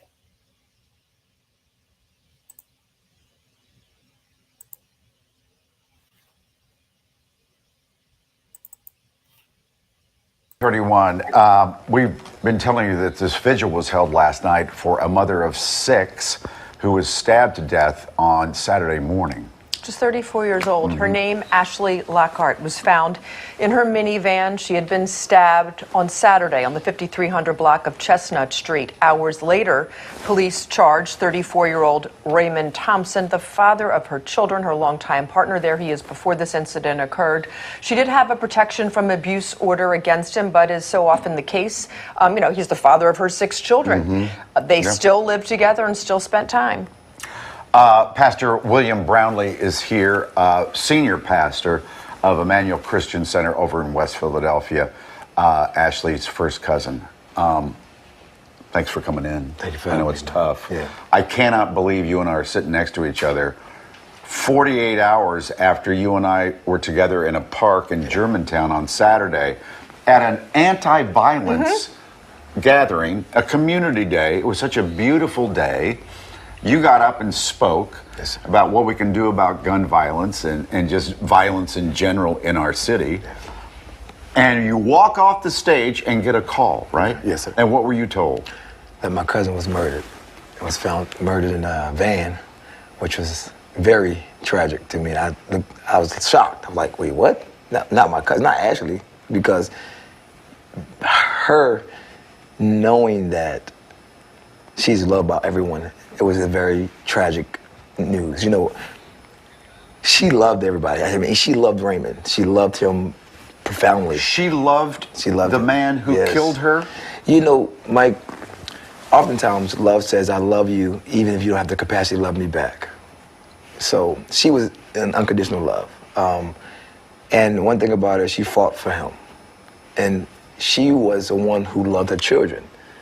I'm talking from my experience of Ashley, her being one of my first members of Emmanuel Christian Center. I mean, Pastor, can you pray for me and the kids and Raymond? Can you pray for us? Praying for them constantly. But when love is not reciprocated, Mike, that's when it becomes dangerous. He was on drugs. Yeah, powerful drugs. Mental issues and drug abuse. So these things is what is prevalent in our community. And if we don't deal with this root, it'll continue to spread. So let's just look at those beautiful little girls, because it's just heartbreaking, because you think, like, what happens to these children? They're all under the age, 6 of them under the age of 8. Oh, it's a 10? Yes, there's a 10, all the way down to 5 months. And you look at these beautiful faces and these girls with, like, all of this beautiful potential, and they can do anything, but now their mom is dead and their dad will be in jail. And now what happens? It's like our hearts break for them. Yeah, my desire is that the city of Philadelphia really helps them stay together with the family. Because, growing up, me and my cousins were all split because of the deaths of our family. All of our aunts and uncles and my mom died. My grandmother's children died in age order. Ooh. And so with us being split like that, it caused a lot of division. And we've all grown up separately, different ways. And so it was hard to stay intact, stay in touch. So my desire, my prayer is that the city helps us fight to kill this generational curse of division, and that they stay together. Because I understand we're all mad at Raymond, but he's still the father, the living parent, that these kids have to grow up to one day face and say, where's my father? So my prayer is that there's no retaliation, there's reconciliation, that forgiveness still happens, because there's something called a generational retaliation. That if we continue to retaliate, then their children are going to start, being retaliated against. And we got to stop it at the root. So my prayer is that we all fight together, and the system help us keep the kids together with the family. How do you keep your faith going? Constant prayer and lowering my expectations. I think How so? What do you mean by that? Because oftentimes we expect highly of people and things versus expecting highly in God. And so the more I lower my expectations in people and rely on God, when people do what they do, flaws and all, I'm accepting of it.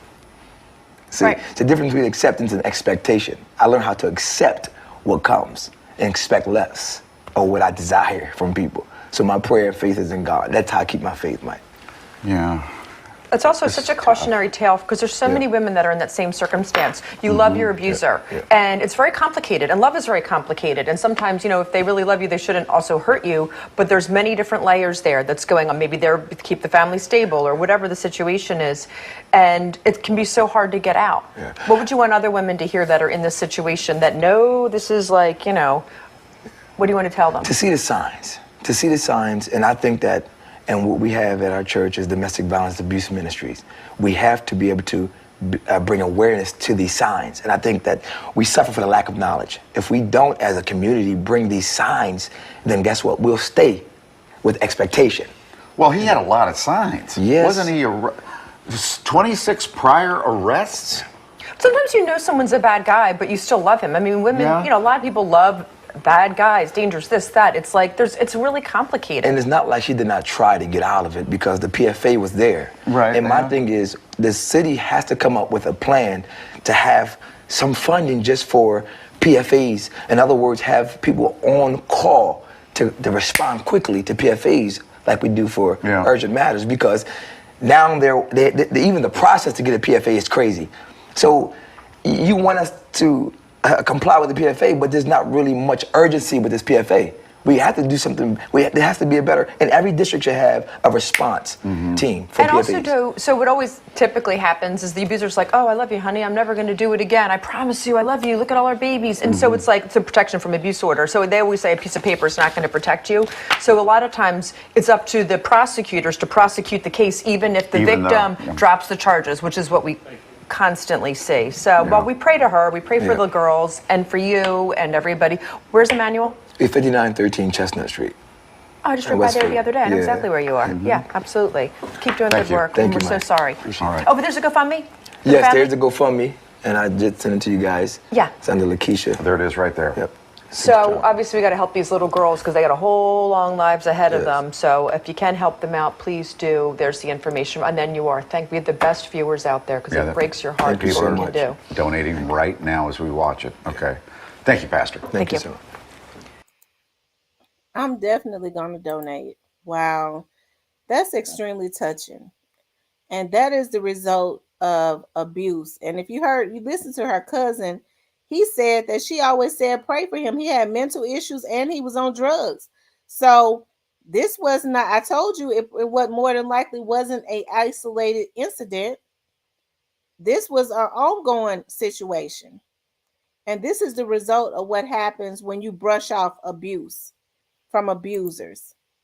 They will get angry enough to do the ultimate. And this is what they did. This is what he did. He stabbed her in her minivan because he says he feels like he cheating on it. And looking at his picture, he didn't look like he regretted nothing. Because see, they could be so evil and jealous. People like him, he's just happy. He happy being in jail, knowing that she's not out enjoying her life. He's not even thinking about the consequences of what he just did and that his children may be all split up and they don't have a mother.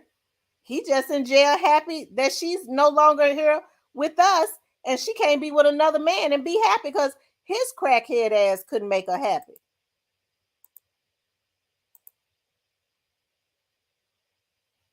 Okay.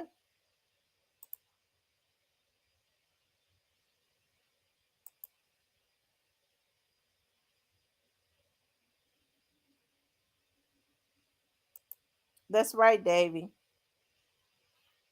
You know, and if you listen to the cousin, he was saying, help us to keep them together. That's scary because just from the way that he sounds, it seems to me that there's probably already talks of splitting the children up. You're talking about families who's not making a lot of money. You got, I don't know if she's got any siblings. You got family members that are saying, I could take one, I could take one, I could take one. All the kids are split up. Okay. And that's usually what happens. You know.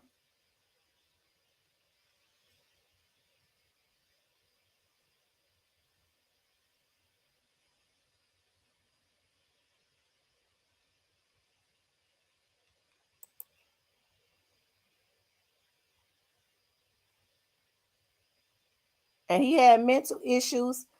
And he probably laid that guilt trip on her too. About him having mental issues. That's another thing too, when they mentally messed up. Those mental illnesses. Mental illnesses coupled with drugs is a deadly combination. Okay, mental illness and drugs is a deadly combination.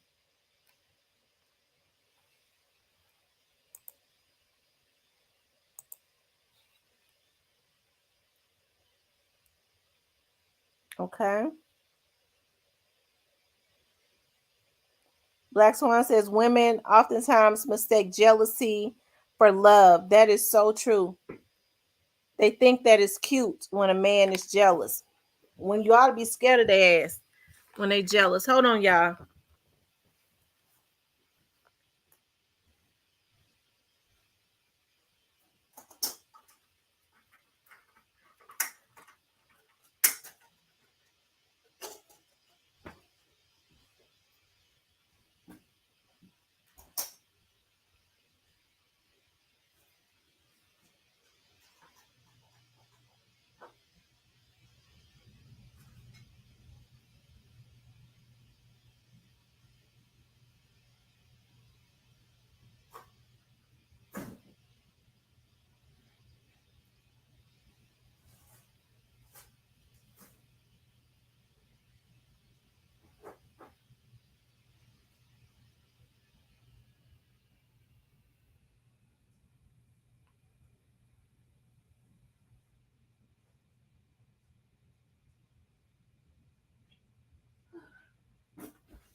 Here I come, y'all.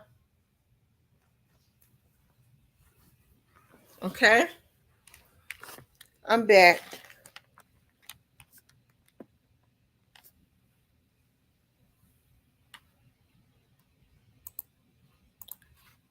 Hold on.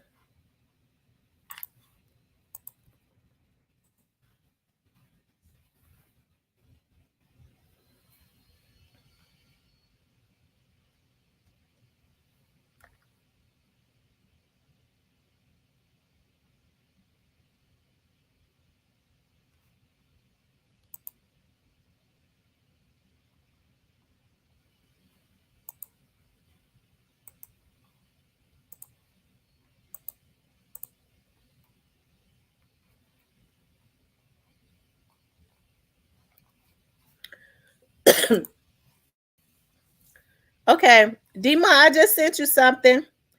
Let's celebrate Satan's defeat in Jesus' name. Um, yes, two pistols. You have to sneak out slowly where he doesn't know until you are gone. Black swans, yes.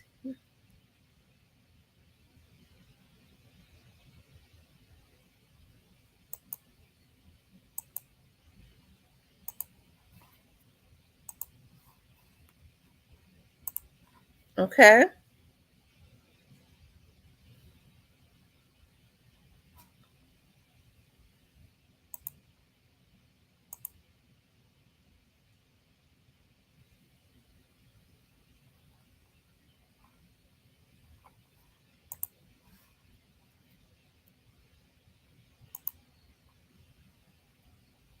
And that's true.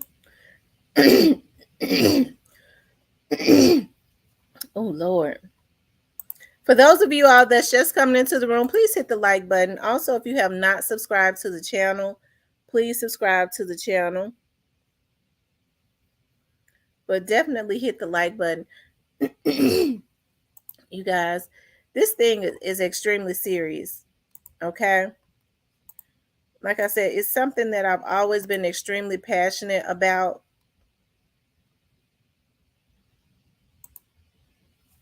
You know, women that abuse women. Dima, Hey, good evening, Tam, and everybody in the chat. How's everybody? I'm doing good. So, what Good. you think about this topic? This man taking the mother of his 6 babies away. Um, I don't know. I kind of feel like it was going to happen either way it went. You know what I mean? When a woman has put up with your abuse and your crap for so long, and then you see her slipping away from you and putting protection orders on you, for an abuser, that's a form of him losing control. And he's been controlling her probably for so many years that he couldn't fathom the thought of her leaving him or him losing his control over her. And it's a sadly, it's a story that's happening every day. And I saw someone in the comments say that, you know, you have to see the signs. When you see the signs, you try to get away. But, you know, I think the justice system has to do more and take these things more seriously. And why she was with him in the van, I don't know. She had a protective order on him because it looks like to me she shouldn't even taken the time out to meet with him or whatever they were doing that day. But um, when you're mentally unstable, you're going to find a way to take somebody out either way it goes. Mm-hmm. And I just kind of feel like, you know, he was going to do that either way, either way. Yeah, he And was. yeah, Because he had to have known, he knew that she was getting sick of that abuse. yeah, yeah. You know, I just really feel like you can't, you know, it's already a bad combination. If she's the breadwinner, she's probably the one keeping the household together. And on top of it, she has to put up with your craziness and your abuse. And then it's not healthy for the girls to see their mom being abused probably daily. Because of course, you know, once they grow up, they're gonna feel like, you know, that's the kind of man that they should be dating or having their life because that's what they grew up with. And in instances like this, I tell any lady, scream to the mountaintops. If you're being abused, don't be ashamed about it. Tell everybody about it, okay, so that people can come to your aid and help you out of that situation. Because sometimes, you know, it's not good enough to move to a different block or a different street in the same city. Sometimes you have to move out of the city, the whole state altogether because he looked like a Dusty. So, you know, he probably wouldn't have had the means to hire private eyes or anybody like that to track her down. Sometimes you got to leave and pick up and leave your whole surrounding just to get away from a person like that. Mm-hmm. And you're It's right. and I think having those getting her sometimes too. You know, the mere fact that she has 6 babies, that was probably a strategy of his to keep her bare feet and pregnant. Yeah, because the youngest is what, 5 months? Mm-hmm. But you know, you have to. There's not that much love in the world, Tam. I'm sorry. I mean, and no disrespect to the young lady, because my heart really goes out to her, her family, her 6 beautiful daughters. My heart really goes out to them. But at what point do you stop having babies with an abuser? Because you can't change them. Once an abuser, always an abuser. Because narcissistic, controlling monsters like him, they don't never change their stripes, and no amount of rehabilitation or counseling would ever get him to change his controlling ways. Hey, Sauce One, Mr. 500. Shout out to Sauce One in the house. Wow, we haven't seen him in a while. I Okay. know it. Shout out to Sauce One, Mr. 500.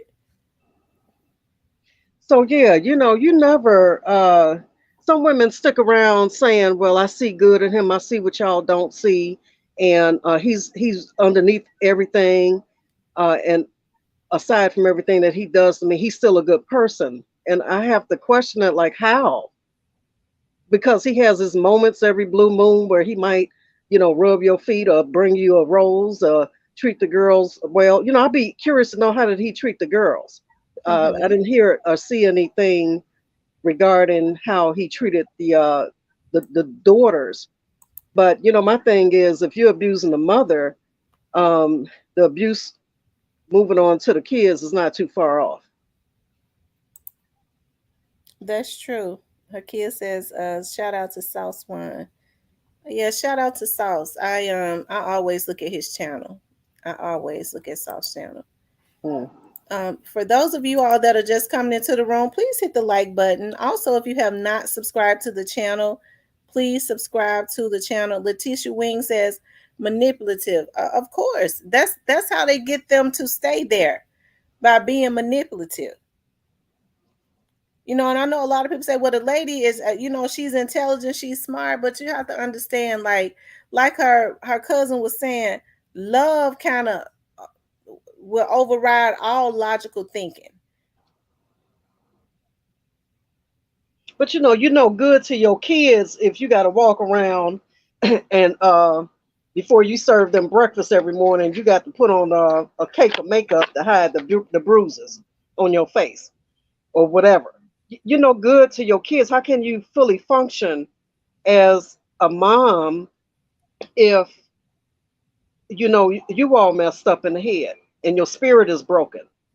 I don't understand. I really don't know how these young ladies. And I mean, I'm gonna tell you something. I applaud them. My hat is off to them if they can hide that away from their children. And I've heard women say, "Yeah, I've hidden it from my kids. Don't know the half of the abuse." But to me, that's a backbone that can't be broken. And the only way he could really break her was to kill her. She was too strong for him. Helen Bell, thank you for the $10 super sticker, Miss Helen. I appreciate that. Sal says, I'm always watching yours too. I've been working a lot. Your content is always 100. Thank you. I appreciate that, Sauce. David Lewis says, always have a get out plan. I don't think a lot of these women have a get out plan. They don't understand that, uh, one of the, and that's a young lady that I want to have on here. Wanda, she has this housing called Links, and what she do is she house battered women. And unlike the YWCA, that has always been my complaint, who gets millions and millions of dollars, they only house the women for 30 days. And then after 30 days, they have to find other arrangements. Normally, they have to go to a homeless shelter. Okay. But with Wanda, she housed them for about a year. And she's got programs that's linked, connected to the city of Memphis and Shelby County. If they don't have their diploma, they go get their GED. They also get training, they get counseling, and when they leave her home, they have a job, they have a car, and they have an apartment. She's only Right. able to house about 6 women at a time. But I think that's a beautiful thing. See, here's my deal with this and the amount of children that she had, and not just this young lady. It's a lot of young ladies out here that feel like the having a kid will be the peacemaker. But my message to guys like this is that these women are not your property. Just because she has your kids, that does not give you leverage. And they think that she got all of my kids, so therefore I get to show my behind and treat her any kind of way because she's not going anywhere. We've got to change that mindset. And if you're not producing or bringing anything to the table other than your mental health and your in and out of jail and your abuse, I don't care how many kids I have by you. You don't own me. So, it's that sense too of ownership. Like, these girls are property. Mm-hmm. Yolanda says you have to move to another state to get away and never look back. Right. You're right, Yolanda. There are a lot of women that go underground, especially when they have these rich husbands. What I was saying before is more rich women are abused than you would ever know. If their Yeah. husbands have status, oh my God, like pastors' wives and things of that nature. And I know a lot of people say, when I used to try to take my program, I had a program And I would go, and that was one of the programs that when I was working for the sheriff's office, it was the chief would allow me. That's how I was able to communicate and go do a class with the juveniles when the juveniles they was being housed over at the females facility in a section over there. I would go once a month and I would speak to the young juveniles, and they was in there for all kinds of heinous stuff, and a lot of it stemmed from anger from seeing their mothers being beat. And they would Yeah. go, well, I couldn't do anything to help my mama. I hated weekends because that's when my daddy got drunk, and I couldn't do nothing to help my mama. So I would start hitting the walls. I just started doing, they don't understand. A lot of women don't understand the psychological, like, um, the psychological pain that it causes their children, especially their sons who want to protect their mothers. Yeah. And I'm gonna tell you something. Sometimes when you let people in your family know what's going on, especially if you got a family full of men, there's not too many men in the family that's gonna stand by and watch their female loved one receive this kind of abuse. And I know that people say, well, I hate to step in because when I do, I'd be the one wind up going to jail while she laid up in the bed with him after I done got locked up for trying to help her. I mean, I get that, but sometimes, some of these abusers are, what's the word I'm looking for? Some of them are cowards. They're not gonna go up against a man. So if you Absolutely. got men in your family that know what's going on and can come over there and rough him up and bust him upside his head and say, you put your hand on her again, it's gonna be me and you. We already know these classic abusers are cowards, and they would never fight a man the way they fight a woman. So sometimes you have to tell your family members, especially if you got males in your family, what's going on, so they can come over there and put him in his place. That's right. That's so true. And you know, that's one of the reasons why most abusers, especially when they're cowards, they try and isolate the woman from the people in her family, That's especially right. like her dad and her brothers and stuff. Yeah, yeah. Try to isolate her and turn her against her family so she don't have anybody there for her. You know, every move that an abuser makes is calculating. It's calculated. You know what I mean? They do these things for a reason. I've heard women say, "Well, you know, he had me thinking that my dad." I saw a story where this dude had her thinking that her dad had abused her when she was a child. He said, you just suppress the memories, you don't remember, but he definitely abused you when you was a child. So that was to get her away from her daddy, because her daddy loved her to death, and her dad would do anything for her. He didn't like the fact that there was another male that could give her the love that he wasn't able to give her or willing to give her. And at the end of the day, these abusers don't love you at all, period, because there's no love in control. How can you control and love at the same time, especially when it becomes abusive? That's true. Rest in peace, young dog. Said, how y'all doing today, T? Trey Trey started third grade the other day. Shout out to Trey Trey. Hey, Trey. Trey Trey getting to be a big boy. Yeah, he is. He's just like his dad. You could tell he's already mature. Mm-hmm. Jacqueline says a lot of times it's easier for the woman to be abused because most of them probably saw their mother being abused. Absolutely. That's why I've always said this. Ladies, never allow a man to call you out of your name. I've always been turned off by a man if I was dating a guy and he got mad enough to call me you bitch, that was it. That was it. Yeah. I couldn't deal with him no more because out of all the things I'm your woman, you gonna call me a bitch, a hoe? I can't deal with you. And I've always said to the ladies, never allow men to sit up and verbally abuse you in front of especially your daughters, because they're gonna feel like it's okay for a man to do it to them. Yeah. Yeah. And now I'm gonna piggyback off of that too, and I'm also gonna say that sometimes when you see these young ladies getting all up in these guys' faces trying to start a fight or push their buttons for them to hit them, you know, you have to be smart enough to realize or question what kind of background they came from. What did they see growing up? Because, don't get it twisted. You got some women out here that's not satisfied until a man is going upside their head because, see, that make them feel loved. Okay. So, I'm not placing blame on any victim that's been a victim of domestic abuse. But I've also seen with my own eyes, you got some young ladies out here that start fights because they want to be hit, because to them that equates love. Absolutely. That means he cares. If he hit me, girl, he hit me, and I've known women like that. Girl, he hit me. He got mad at because I was talking to another man. That gave her a sign. Oh, he still want me. That's a sign that he still wants it. That's a lot of women mentally messed up like that. Yeah, yeah. So you have to question, how did they grow up? What did they see growing up? And why do they think that uh, physical altercations is a means to being loved?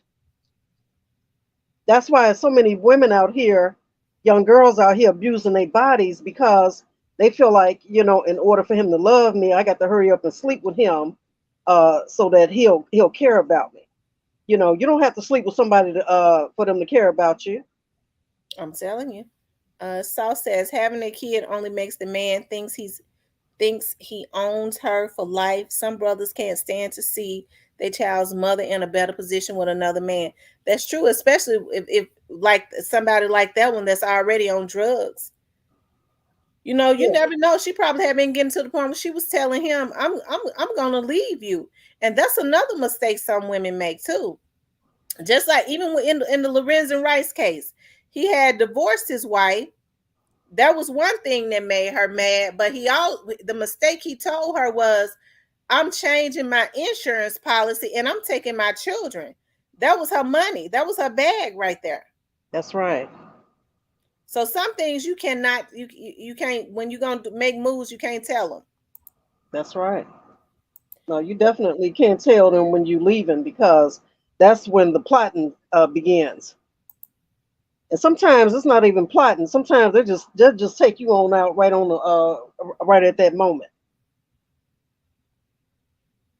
So the best thing is to leave when you have this type of abuser in your life because they're not gonna change. You got to know that their whole goal is to make your life miserable and take your life. I mean, that's the whole goal, is to take your life, especially if you don't want to be with them anymore. Lady Eater says most men want to be the provider, but it's hard for them. It's hard for me to get a job, so women keep their foot on their neck. Well, if it's hard for them to get a job, they need to create one. What does he like doing? He needs to make it into a bit. If he can't get a job, he needs to start creating one. Go into business for himself. Well, if she keeping her foot on his neck, it's because she can't do it all by herself. 6 kids, that's a lot of mouths to feed, and I'm that's a lot telling of you. clothes to buy, school supplies, everything. That's nothing comes free, and I'm sure she may have had some type of assistance through the government, and if she did, rightfully so. But at some point, he's got to create a hustle. He's got to get out here and find a means to an end that's going to produce some type of cash flow into the family. Because these girls can't do it all. And like Hakia said earlier, these dusties don't want to leave because they ain't got nowhere to go, for one, and two, 9 times out of 10 they not pulling their weight. I don't care if you got to go rake leaves or mow lawns or whatever you got to do. Bring some money into the household. That's true. She said we haven't heard from Fantasia. Fantasia was in here maybe one day last week, wasn't she, D-Mon? I Yeah, I thought think I saw so. her. Yeah, I think so. But yeah, like I said, my heart really goes out to that young lady because I'm sure she had no idea that this fool was going to take her life that morning. Saul says facts. I drive an ice cream truck on a cane. That's right. If you can't get a job, you go and you create to work for yourself. It's a lot of things, that a lot of these men can cook, sell some place or something. But as a man, a lot of these men, I can't understand how a lot of these men don't have a hard time. It should make him feel a certain way to see his woman struggling while he's sitting at home, and she working 2 jobs, and he's sitting at home. And you have something to say, but I watch the kids. What? I don't understand that. Yeah, and half of them kids school age. So, what he doing for the rest of the day? But that's an excuse. It's an excuse, just to be sitting back playing daddy daycare and homemaker, while she out here, he can get a job online, he can do something online, anything. They had a vehicle, she had a minivan, he could have been making deliveries or something. That's right. He could have been doing Uber or something. Yeah, You're right. yeah. But he probably didn't have a license, but he could have worked at McDonald's. I can't understand how you're not gonna have a job and think you too good to work at McDonald's. But I'm gonna tell you something. I know of a case in my own family where the young lady worked every day, provided for the kids, and I promise you, every time that girl got paid, and this was back in the day, back in the 80s, every time she got paid, dude would go in her purse, take her money, go get high, and then when it came time for the rent and everything, she had to go through the family, and the family had to scuffle up enough money for her to pay her rent and take care of the kids. And this went on till people just got tired and had to put their foot down and tell her, "No, we're not doing it no more. Now you either get rid of him or leave him, or you go to a shelter, because we can't keep, you sit up there letting him take your paycheck, and then he act good after he been on his drug binge, and then as soon as you get paid again, he does it again." So, Was she at giving some it to point, him, or was he was taking it, or she was giving it to him? no, he go in her purse when she sleep at night and take the cash out. Because back then that was a day of days of going to the currency exchange, getting your paycheck cash, and then bringing all the cash home. So he go in her purse at night and take her money. So she was a hood girl. She wasn't savvy enough to have put her money in the bank or have a bank account. That was the days before direct deposit and stuff. You know what I mean? So he would go in her purse and take her money and go get high, and then she was left with no food, no rent money, no nothing. And he didn't have a dime to bring to the table. And it went on for years. This went on for years. And she had a good job. She was working at a bank. She was making really good money. But she was his meal ticket. And then, when they feel like they losing their meal ticket, that's when they want to start bopping all upside your head, because they know that if they lose you, ain't nobody else probably going to put up with their foolishness. Barbara says that I know someone that likes to control his wife emotionally. He works on her self-esteem by telling her that she's fat or something negative. I wish she would leave him, but she has to get her. I'm gonna tell you something. Anytime men start talking about women weight, most real men, especially because as women, our weight fluctuates. When when I start gaining weight, it's gonna be right in my butt. I've always had big legs. I got that from my mama, and probably in my breast. I don't know any real man that would have a problem with that. Do you, Demon? Unless he's on the down low. No, honey. And all these women out here that's paying for what you got, girl, please. Let me tell you something. Every woman had the big legs, the big, the big uh, business. They be out of Your business. They put phone them kind out of of broke. business because, huh? I was going to say your phone kind of broke up. Oh, okay. I'm moving around. I got to finish getting ready for work. But yeah, if all women had a voluptuous body, half of these plastic surgeons wouldn't even be in business. That's true. That's true. I mean, like I said, I can't and you have men that their wives, especially when they are emotionally abusive, just been and had a baby. just been and had a baby, and they saying something to their wife, their baby, about weight gain. Real men don't do stuff like that. They start seeing their wives put on a little bit of weight, especially if it's in the right places, because most black women are hippie by nature. They got butts by nature. It don't bother him none, unless he like men. But to sit up and taunt your wife or your woman about gaining a little weight, that's a pathetic man. You're right. It is to try to work on her self-esteem.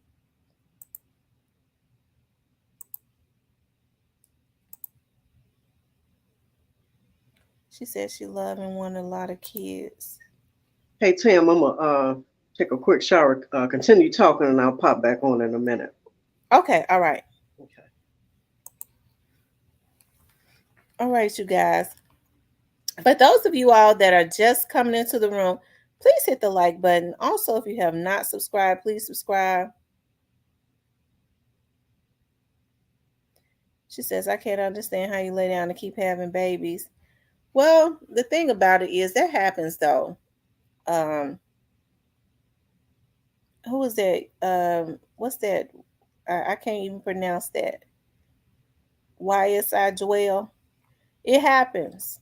It happens, you know. Um, she seemed to. She kept her babies were well dressed. They were cute little girls.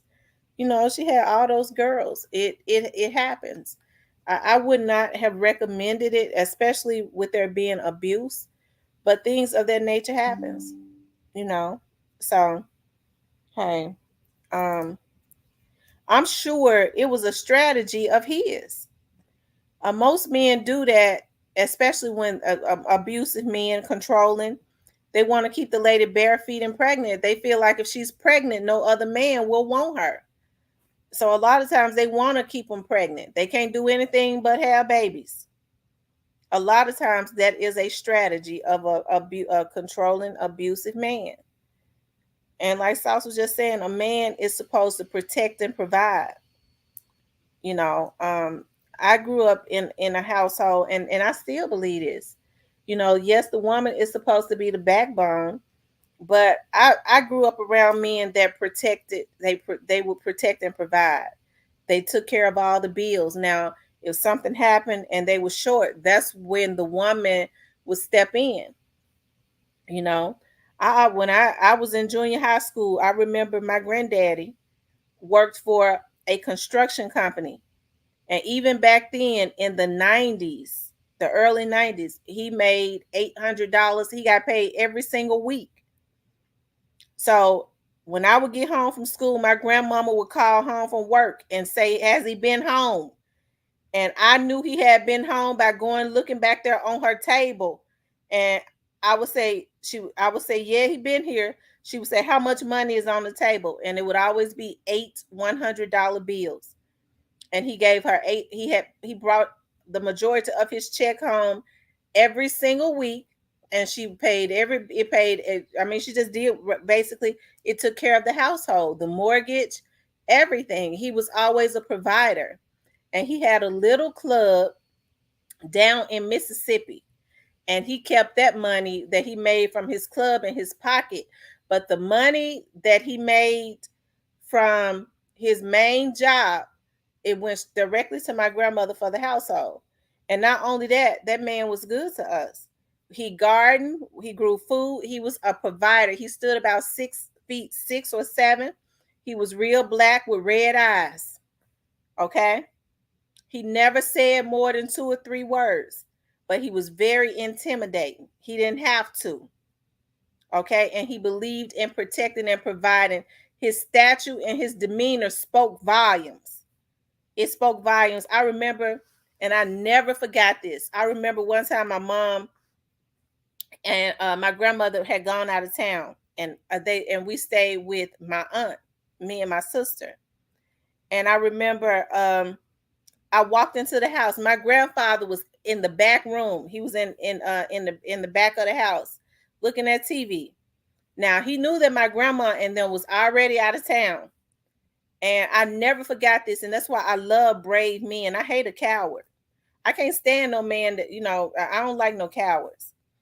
And I remember I walked into the house and we was rambling in the front, and my grandfather never said who in there. He never said nothing.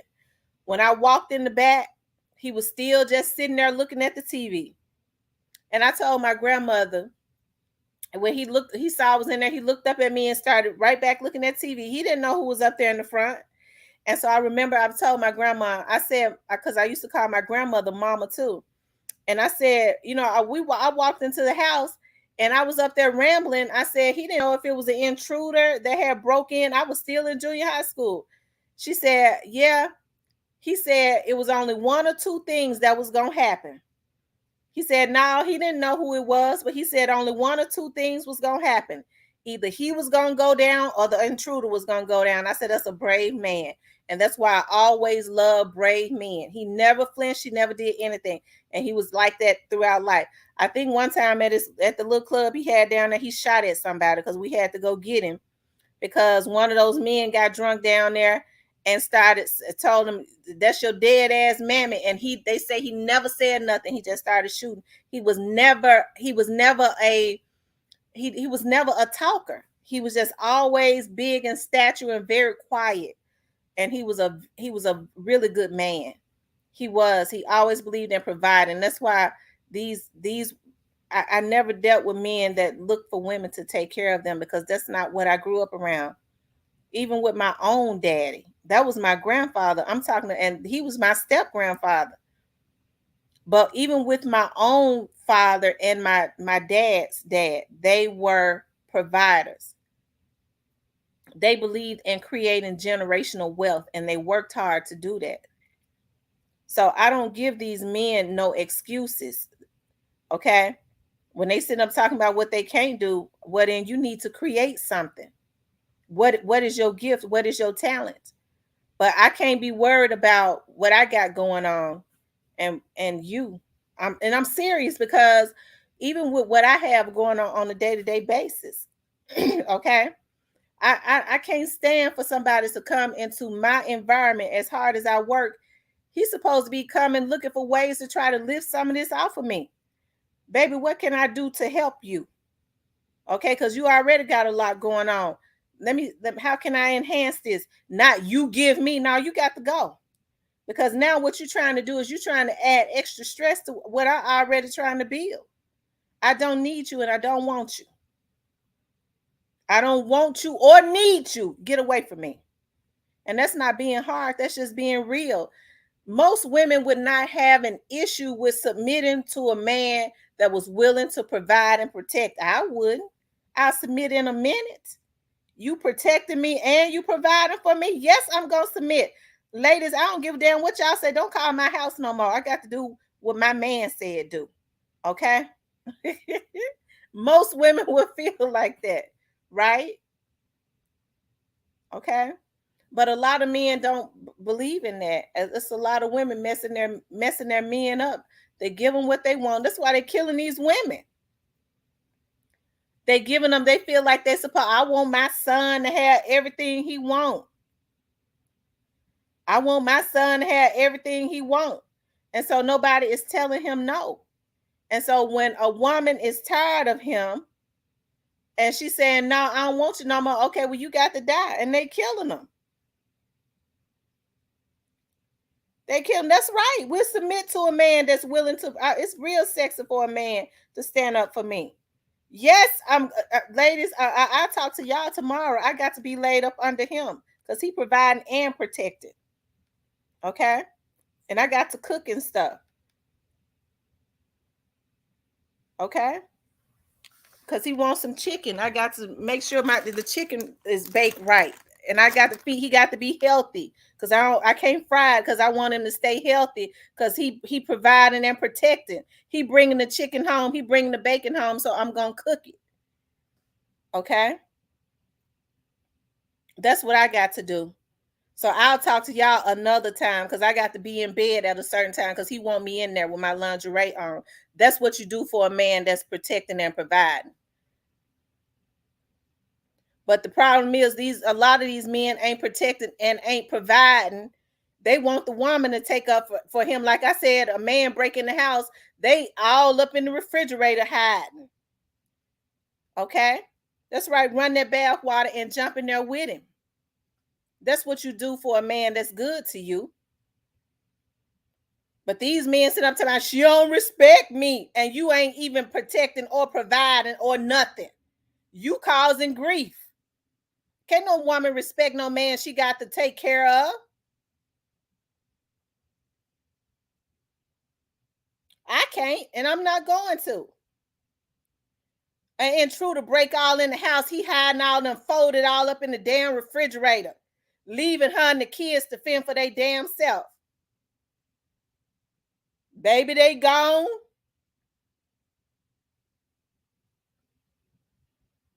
Like I was saying before, a little baby know if his mama is in distress to take care of mama. They fighting the intruder. The pepper done fell off the baby. He fighting so hard. He done came all up out of his damn pepper fighting and his daddy in the damn refrigerator hiding. Leaving the woman, you do what's necessary to get the intruder out of here. Working at that police department, I seen many of men lose their lives because they was not going to let some man come into their house and rape their wife.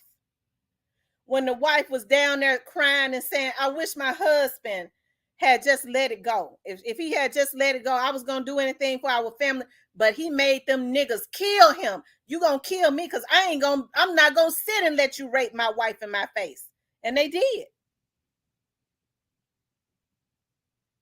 Okay, that's why I tell an intruder come in your house, you better make them leave in a damn meat bag. If they stand it, they said, I can't shoot him if he ain't in the door. You shoot his ass and pull him in. He was in my house. The police ain't going to say nothing because he should not have been there. You shoot his ass and pull him in your house. If he in the door, you don't let him get out and turn him around like he was still in that house. Don't tell him that he was running out. That's the problem with too many people. You get mad at the damn police. They have to put in their report what you tell them. Was he running out? Yeah, I shot him in the back. Was he running out? No. He was standing over my little baby trying to rape her and I shot him in the damn back. That's how you do it.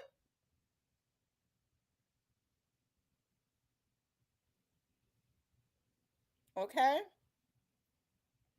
Whew. Now I'm giving y'all away some secrets. Y'all know I love the police. Folks be getting mad at me. You love them polices. I sure do. I worked with them for almost 20 years. I still love them. A lot of them. But I'm trying to tell y'all, but I'm supposed to be the one that's dumb. I know the system. Y'all don't.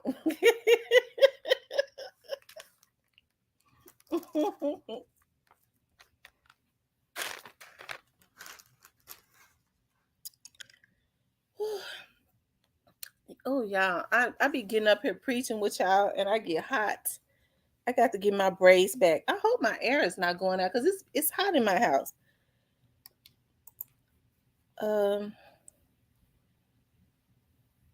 At Kimberly going smothered potatoes, baked crab legs tomorrow. Miss Laura, you must be cooking for a man. You gonna keep him too. With them smothered potatoes and baked crab legs and stuff. That's right. When they protecting and providing, you don't feed them no bologna sandwiches. You make sure that they eat good. Especially if he giving you the money to put the food on the table. You buy him the best with his money so he could see where it's going.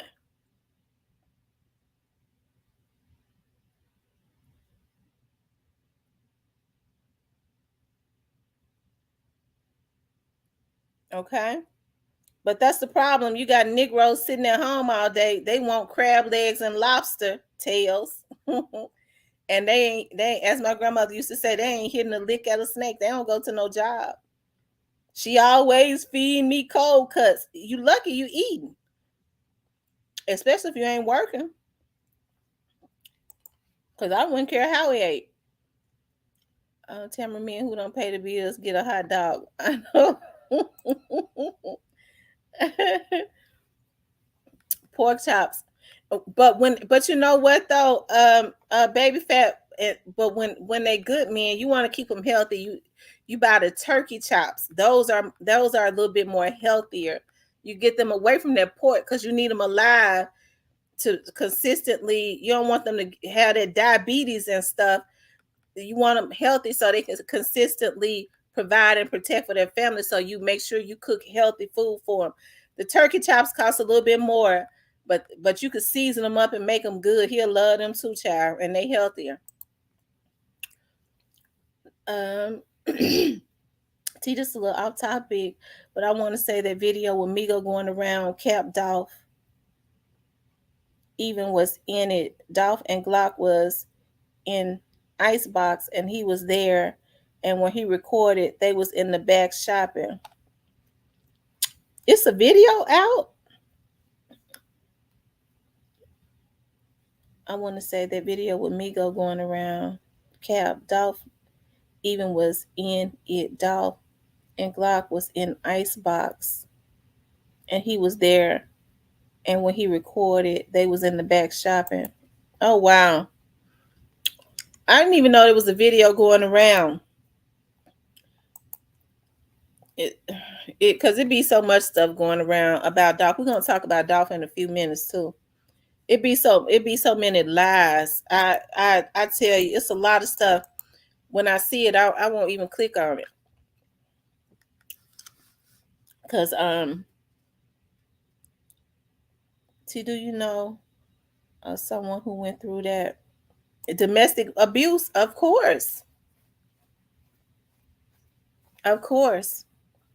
My grandmother, with her first husband, I wasn't born at the time, but my mother witnessed it. Went through domestic violence. Her first husband was 10 years older than her. My mother was 6 years old when she married that man. He was not my mom's dad. And it psychologically kind of messed my mother up. And I'm gonna tell you why. I'm just saying as far as that. Because during that time that he was abusing my grandmother, my mother was 6 and they had moved to New Orleans. So they moved from Mississippi to New Orleans. And what he did was he took my grandmother away from her family. He isolated her. So while what ended up happening was what my mom ended up going and staying with my great grandmother until that marriage was over. Okay? Because she said that even at that age she didn't want to, she just could not, my mother she was always very mature. Okay, and I hate that happened, and my mom had to witness that. And she's real sensitive to a lot of stuff now. She's very quiet. Like I said, she's a praying warrior. She's just one of those people that she does not judge people at all. People always call her to talk to her about stuff because no matter what you say to her, she's gonna always see the bright side of stuff. Well, that happens to the best of us. Okay, well, she always tries to see the bright side of stuff. She don't judge. She does not judge, period. Some of these niggas need to be judged, but I've never heard my mother ever judge anybody, okay? But my grandmother, when she was in that marriage, my mother saw him shoot her. He shot my grandmother and tried to kill her, okay? She said he went into a jealous rage. And my grandmother rarely talked about it. She would talk about it sometimes. She's passed away now. But he went into a jealous rage because he was 10 years older than her. He might have been 12. And my grandmother was she was real beautiful. Like I wish I could pull some pictures up of her, of how her clothes and stuff fit her. She was just gorgeous, drop dead gorgeous. And what he did was, my mom said he went into a rage one night because my grandmother had started getting tired of him beating on her, and he was ready to. She had started getting to a point where she was ready to go, and so that was one of those times that my mom was with her right down there in New Orleans. He took a gun and he said, "You ready to leave me because you want to go screw another man?" and tried to shoot her between her legs. He actually shot her, but he hit her in her leg. He wanted to shoot her private part. This is how sick he was, right? And it traumatized my mother so bad. I kid you not, my mother will not go to New Orleans. My mom is in her 60s. She will not go to Louisiana. When I was going down there to Louisiana, when I was, doing this situation with Mac, with No Limit and all of that, I became very good friends with, Master P's family, with Mac from No Limits family, very tight. My mother would always say, I wish you wouldn't go down there to Louisiana. She's out. She will not go near Louisiana. She'll go to Biloxi. If they said we're going to go over into New Orleans, she'll say, well, I'm not going, because it traumatized her just that bad. I don't know why she would affiliate what happened with the state of Louisiana, but that's what I'm saying. And that's one of the reasons, like when he shot her that time, I hate it took him shooting her to wake her up, because he had been beating her. And now he dead. He should, and it's sad because my grandfather, her second husband, who I considered my grandfather, he was a very good man, and he ended up dying in 2004 from cancer. Her first husband didn't die till a few years back. He should have had died first. Lord forgive me for that one if I'm wrong, but it's always like the good ones go first when he should have been dead.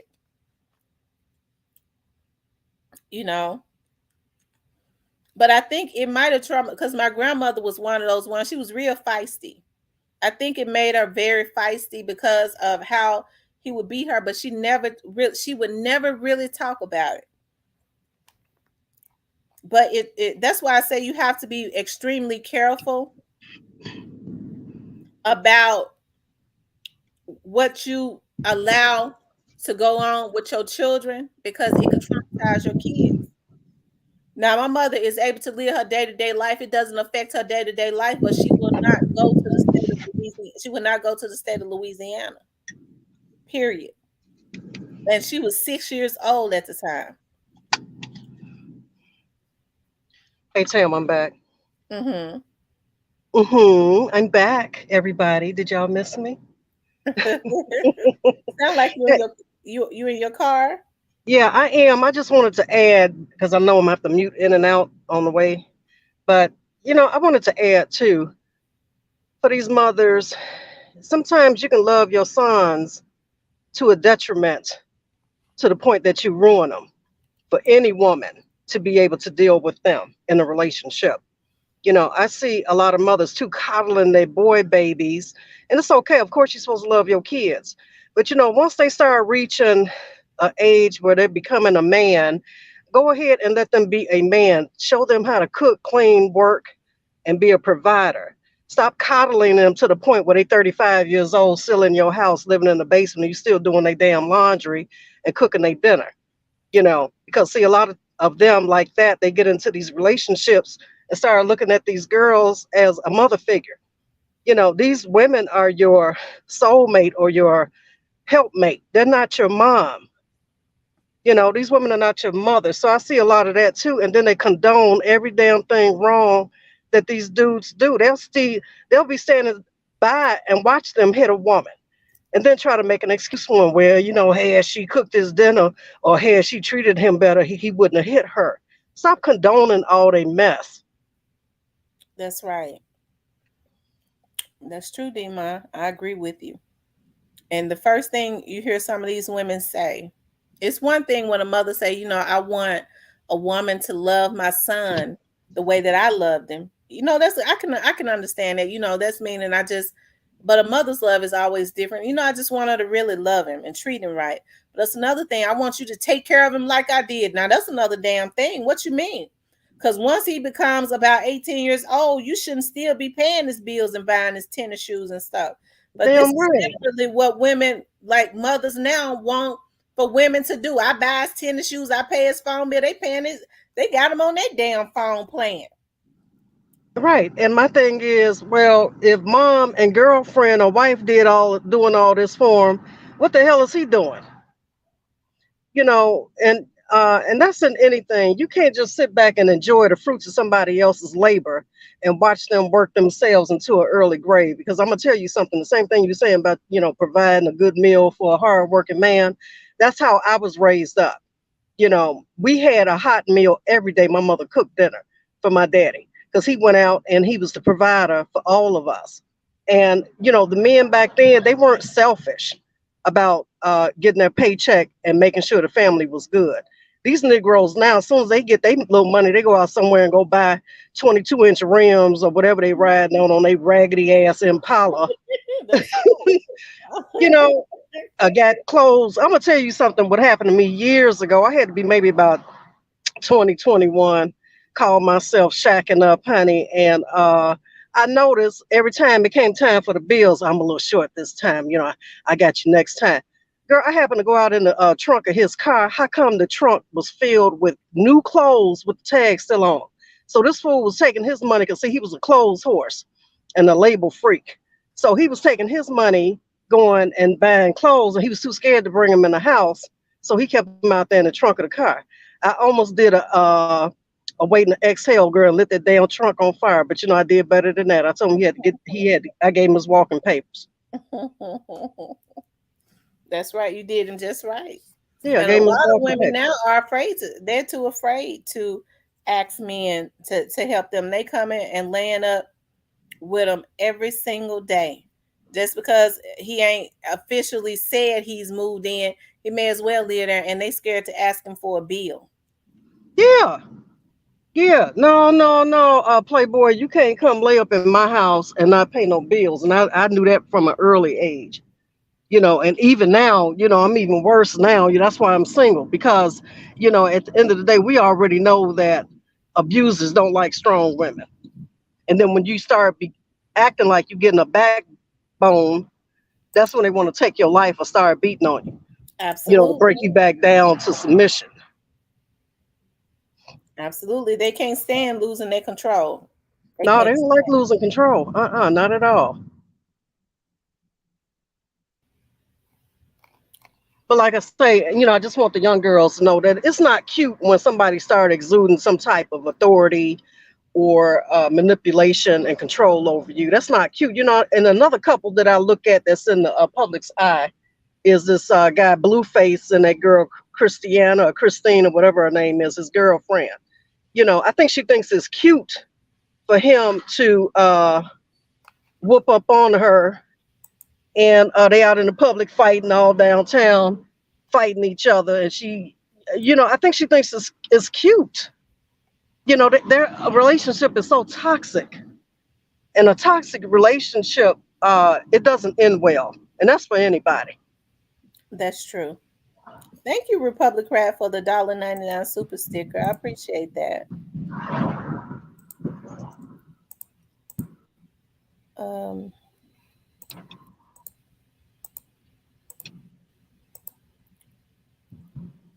Everyone I didn't get a chance to speak to, I'm driving and listening. Hey, Catalea. I didn't know Catalea was on here. Yeah, I'm driving too right now, so I'm gonna be bopping in and out. But yeah, I just thank God that I never witnessed my dad lay not one finger on my daddy. If anything, my mother was a tyrant in the household, but he never said one word back. He would ignore her, and that really make a man when he ignore, because my daddy wasn't with the rah rah, right? Right. So Most men are. yeah, men from back in that day, they weren't really with all of that. It was far and few in between when you had abusive men.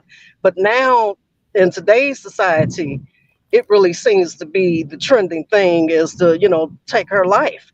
There was another story, Tim. I don't know if you saw that boy that went live stream on Facebook saying he had already killed his baby's mother, and he told police, you might as well come and kill me because, I'm not going to kill myself. He want the police to kill him. But he said, oh, the baby will be fine. He's got good grandparents. So, already he settled his mind into putting the burden of raising a grandchild off on the grandparents, all because he couldn't handle his emotions. and he was saying, mental health is real. Mental health is real. If it's that real, why you didn't go get yourself some help? Or you rather kill every damn body in the house and then start talking about you got mental illness. That's right. After Yeah, they've killed everybody. That's right. yeah. Yeah, after That's you done killed every damn body, now after you done committed murder, now you want to start looking like you zombified and you don't know what the hell going on. That's what I said the same thing about, not changing the subject, about straight drop. He can sit there with his eyes fixed like he going through a mental breakdown all he want to. Okay, so we're not gonna start hollering he got mental illness. He done had mental illness when he was letting that pistol go or whatever he did. You know what I'm saying? I'm just saying let's stop talking about, we know mental illness is real, but at the same time you still know right from wrong. He knew exactly what he was doing. That's why he was trying to get away and get into Indiana, right? Yeah, He's trying to go underground. yeah. Yeah, you trying to go underground. Now you want to sit in court with your eyes booked and fixed, like that dude that shot up the movie theater. Remember when he got in court with his damn eyes staring into space, trying to look crazy? Because now they be trying to work on a insanity defense. Wrong answer. No insanity defense on this one, especially for this dude that just took out this lady with these 6 babies.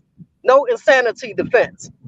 No passion, what they call it, passion pleas. None of that. That's right. And that insanity defense with straight drop is gonna go straight on out the window when the prosecutors pull up how he was bragging the night that Dolph died. When they started, he went talking about I don't give a motherfuck, and he rapping and going on. That's gonna go right out the window. Them videos that was made with that pre-chain on his side talking about he done stepped on somebody.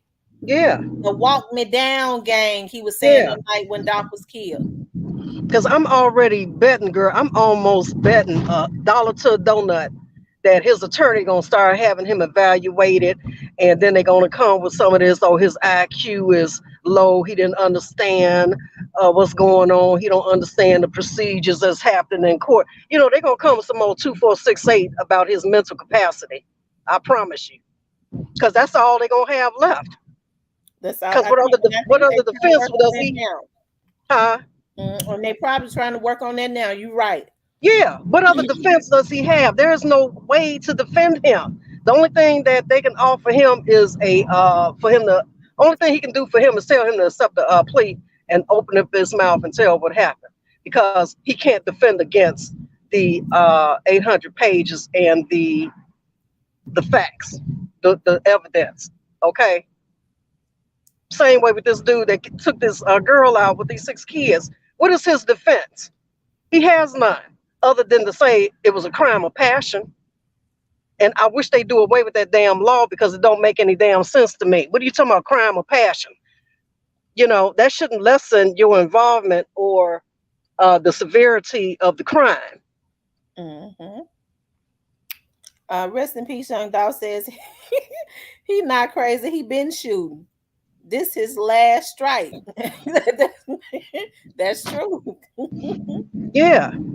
He will never probably be out again to go slide on nobody. And the pathetic thing about it is that you all Billy Badass when you got a weapon in your hand. Like a lot of them are Billy Badasses when they got the weapon. But it's no fun when the rabbit got the gun. And guess what? The DA got the gun now. Ooh, and I'm telling you, they got a whole lot of them. Yeah, he can't fight. You don't know how to fight, because if you know how to fight, you'd have defended yourself against that boy that bopped upside your head a couple of months ago in jail. So can't none of them fight. The same way with these dudes that's jumping on these girls. They don't know how to fight a man. That's true. That's true. And I said, when these girls start standing up for themselves, doing them like they did back in the day, pouring hot water on them and grits on them, they'll cut that shit out. I'm telling you, and that's probably what they need to start doing. Instead of messing their lives up, if they first of all, get away from anybody that is abusive, because if they'll cuss you out, they'll hit you. And even and Absolutely. some women think it's better when, well, he just cussed me out, he don't hear me. Ain't neither one no better. It ain't nothing worse than hearing a man cuss a woman out. That's Honey, some thing. that is nothing more than a prelude to going upside your head. That's the next step. Rest in peace. Young Dolph says then he got this white dude hyping him up, saying he gonna get out. He innocent. When he get out, they taking his music to another level. Yeah, That's he how he gonna get wind out. up in You there. know, he gonna get out. He getting out. He gonna leave the Shelby County jail and he going to the prison. He Yeah, sure is. He gonna get out of that Shelby County jail. he Go gonna get straight. out all right. You can say that again. Yeah, see, that's how he wound up in there with all these broken promises. Absolutely, absolutely. Broken promises was his downfall. He listened to somebody tell him that he was going to be the next rock star on the stage doing his thing, and how well did that work out? That didn't age well, did it? Because he came in there. If he should never let anybody again play him like he was played this time when he walked up in that court, like you said, scratching at his neck, like he Yeah, was gonna get right back out. He had posted the day before, "I'm turning myself in. I'll be right back out." I mean, they played him like a funky piano tune. yeah, they did. Yeah, they did. So, like I say, all that coming in, of course, staring into outer space now. Sorry, baby boy, that ain't gonna work. That ain't gonna work. You can look crazy all you want to, but that's not gonna work. Lori said, "Yes, Tamara, it's not cute. If he would hit you and destroy your stuff, he would kill you." Absolutely. You have a lot of men. I know a young lady who, whenever her boyfriend got mad at her, she had just went and got a brand new car. He got mad at her, and he was probably mad at her about that brand new car. He went up under her hood and cut every wire she had. Car was Wow, 2 weeks old. Cut every wire she had. wow.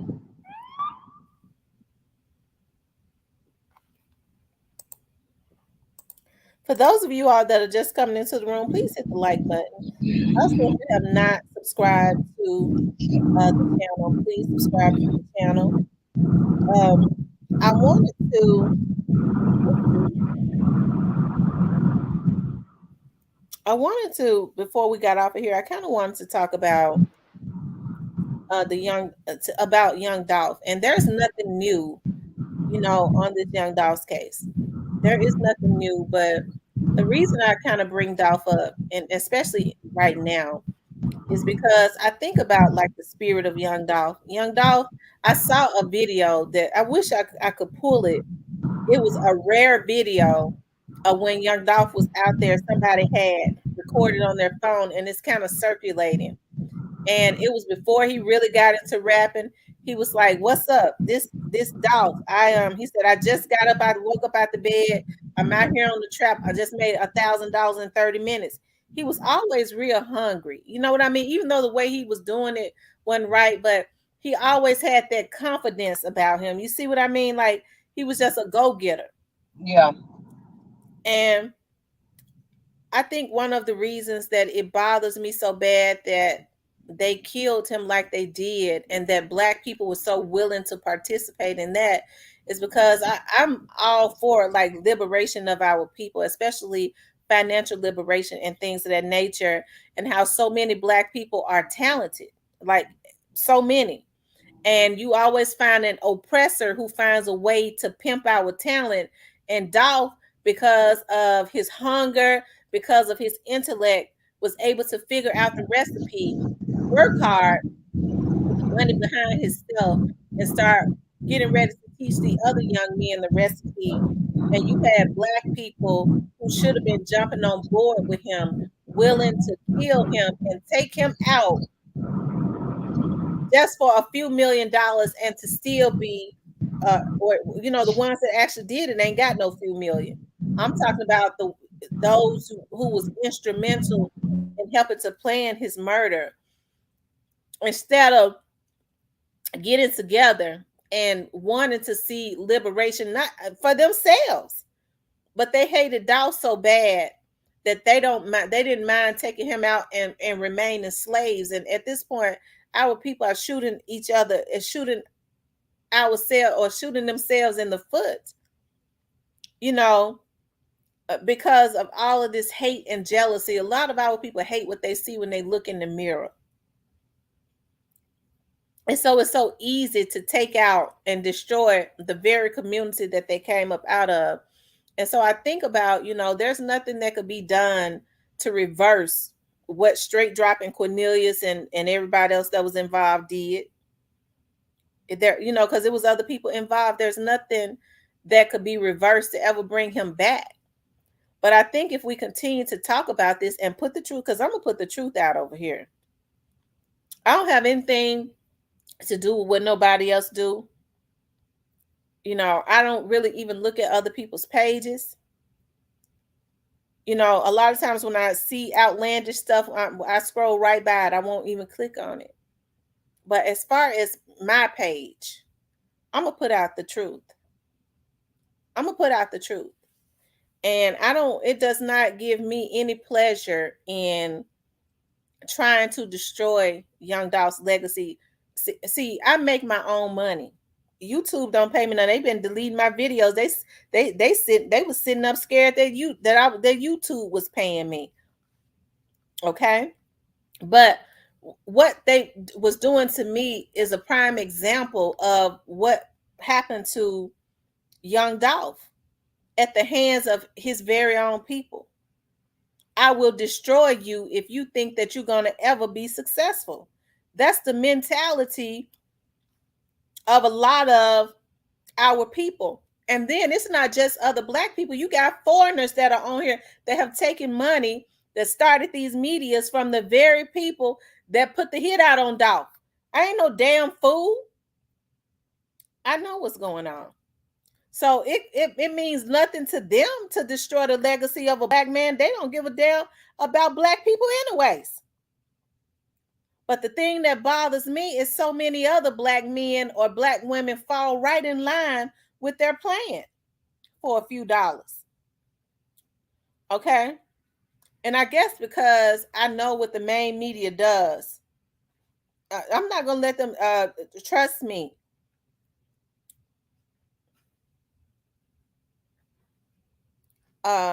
Republican, that's being dealt with.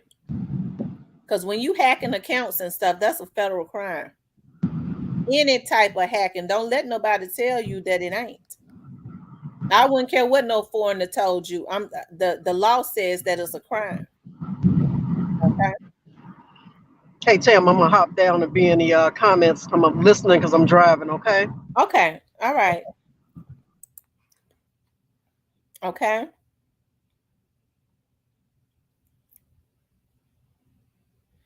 But the exact same thing is consistently going on in our community. Our people are able to be bought out for a few dollars. You buy out the future of our people for a few dollars. And to me, Young Dolph represented financial liberation. Okay? That's what he represented to me. Financial liberation. Breaking the chains of slaves, because the majority of these celebrities, I'll say 98% of them, are pure D, 100% stone cold sellouts and slaves. And so just because they're flashy and they're rubbing elbows with, I guess, some of the Jay-Z's, whatever, don't mean a damn thing to me. You ain't really financially liberated. And you're still helping to put the chains on other Black people to keep them slaves. You get a higher position, we're going to trust you now, you little Negro. You've passed the test to go out and chain other Kunta Kintes that are talented. What is wrong with Black people getting 85 to 90% or 100% of what they're supposed to get? They're the ones that's really, dominating the music industry, especially rap. They really should be getting 100%. I understand that you have, and you take your 100% and you pay everybody else out of that. What is wrong with that? Are black people such slaves that they don't know their worth? Everybody is bought off. And in the end, it all comes crumbling down. It's always a setup because they always get into doing criminal things. I just don't let people violate me and get away with it. You could do it. You could try it. But you're not going to get away with it because I'm not going to let you. There are laws against it. And then people have the nerve to say that somebody is wrong for not allowing somebody to violate them and get away with it. Nobody should be violated. Okay? Or compromised. And information compromised. Okay? And it has brought out so many ugly things. Y'all think I don't know that some of the very people that get on my damn page that communicate with me, I know just about when people are plants. I know very well it's one that get on here communicate with me all the time, and they directly connected to one of them dudes that's been charged with taking Dolph out. Okay, just because I don't say nothing don't mean I don't know.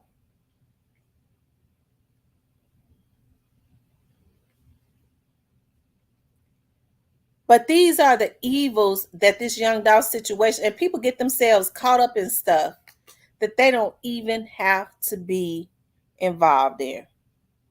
No, you have to be involved. These women, I don't understand these women. You sitting up with children and you letting folks send you out to hack and some more stuff.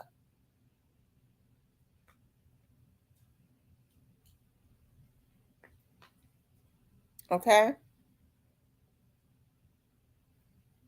But some of the very things that happened to young Dolph, y'all, is still going on. And it's because a lot of these people are controlled by the very people that did this to Dolph. I don't know why folks feel like if they got a little music group or they trying to start a little production company or music little label or something like that, that they feel like that they have to uh, take on other people's battles and commit crimes against people. Then they get around here, get to hollering about they done did a black man wrong. Because it's mostly them, okay, that's committing these offenses. When they could just legitimately do it the right way and be out to provide for their families. Because you ultimately, just like I was talking about these hitmen, there's a lot of people that's doing stuff right now because they have been paid by the very people that did this to Dolph or somebody within their camp that's going to land them right in jail. That's going to take their freedom away. When it don't have to be like that, you know. Like I said, I can't understand why black people with talent, you know, especially if they got a talent, feel like they need to do grimy stuff to get put on. I do his dirt, he gonna put me on. No, you do his dirt, you gonna get put in jail. And he gonna be gone on because he's not gonna want any affiliation with that. I can guarantee you some of these managers and stuff that's paying some of these vloggers, they gonna get away from him quick when the shit hit the fan. Because they already tied up in this damn Dolph's case. They ain't gonna be tied up with no damn pissy ass vlogger.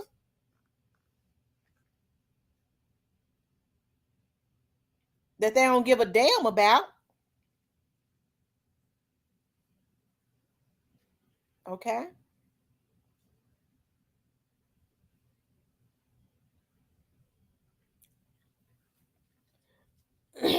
But when I think about young Dolph, I think about that hustling spirit, that spirit of excellence, that go get it spirit. Rule number one, get the money. Rule number two, don't forget to get the money.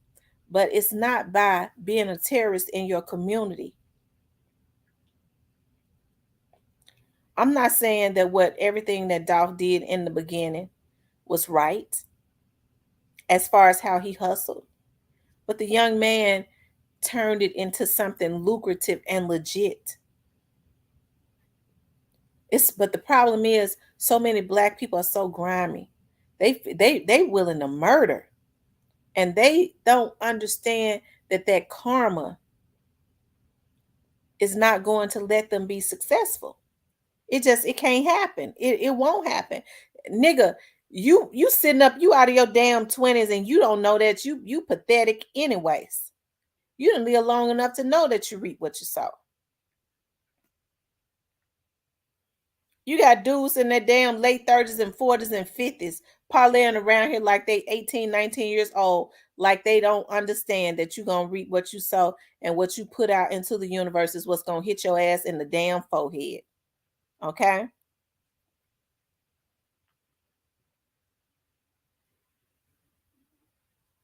But it kind of makes me sad with so many, because I see so many people trying to protect, the perpetrators of, and it don't just happen in like the young Dolph's case. It happens all the time. It's just that he's got one of those cases where it probably happened in the Mo3 case. I don't know a lot about the Mo3's case, but you got so many people want to cover up the truth, and they want people to walk free that they know was involved in this dog's case. Y'all, when people do wrong, we cannot uphold wrong. And I think that's where our community has gone wrong at. You just can't uphold wrong. Because when you consistently advocate for predators, you really tainting your community, a community that your kids got to grow up in. I don't want no damn killers out. I want their asses in jail. Okay? But with this young dog's case, y'all, like I said, I know we talk about it all the time, but for some reason, I always feel led to bring him up, because I think that at some point or another, we were all in a position that young Dolph was in, just with a dream and just trying to get it. And that's why, I feel like it's so sad when, with me, even though YouTube does not pay my bills, that somebody could pay hackers to delete my videos. And my videos are mainly help videos, especially when you talk about deleting videos. It's talking about women that have been abused, domestic violence, missing girls, and things of that nature. What would a person get off on paying hackers to hack into my account to delete that? They think they hurting me. But why, you know what I'm saying? Like, it's evil. Okay?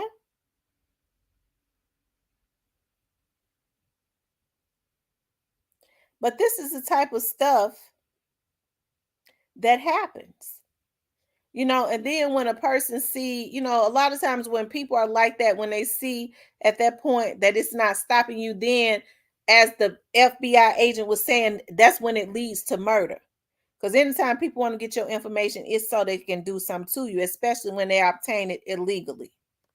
Okay? So, and you do have a lot of people on here that plot murder against women. They try to use a weak link who ain't got nothing, okay, to send them out to go and hit a lick for them. This how you gonna come up, because see, she gonna be better than me. This is how pitiful a lot of our men have become. Then you have women sitting up hollering about, well, my boy always, he got college degrees and stuff. I don't give a damn, your son criminal, and he got to pay for what he did. Okay. Jacqueline says, what I like about Dolph is that he hustled, but he never killed or hurt anyone. Absolutely. Dolph was more on getting money making money, and that made his haters jealous. That made his haters jealous because he always talked about getting money all the time and was getting it and bragged about it. That make an old hating ass dude jealous. A lot of these men are too emotional now anyway. They can't control their jealousy. His watch got bigger diamonds in it than mine. I'm putting the hit on him. That's what they doing now, y'all. These folks sick.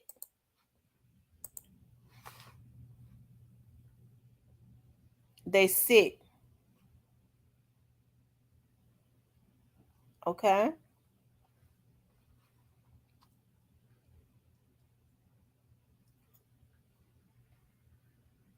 Hold on, you guys.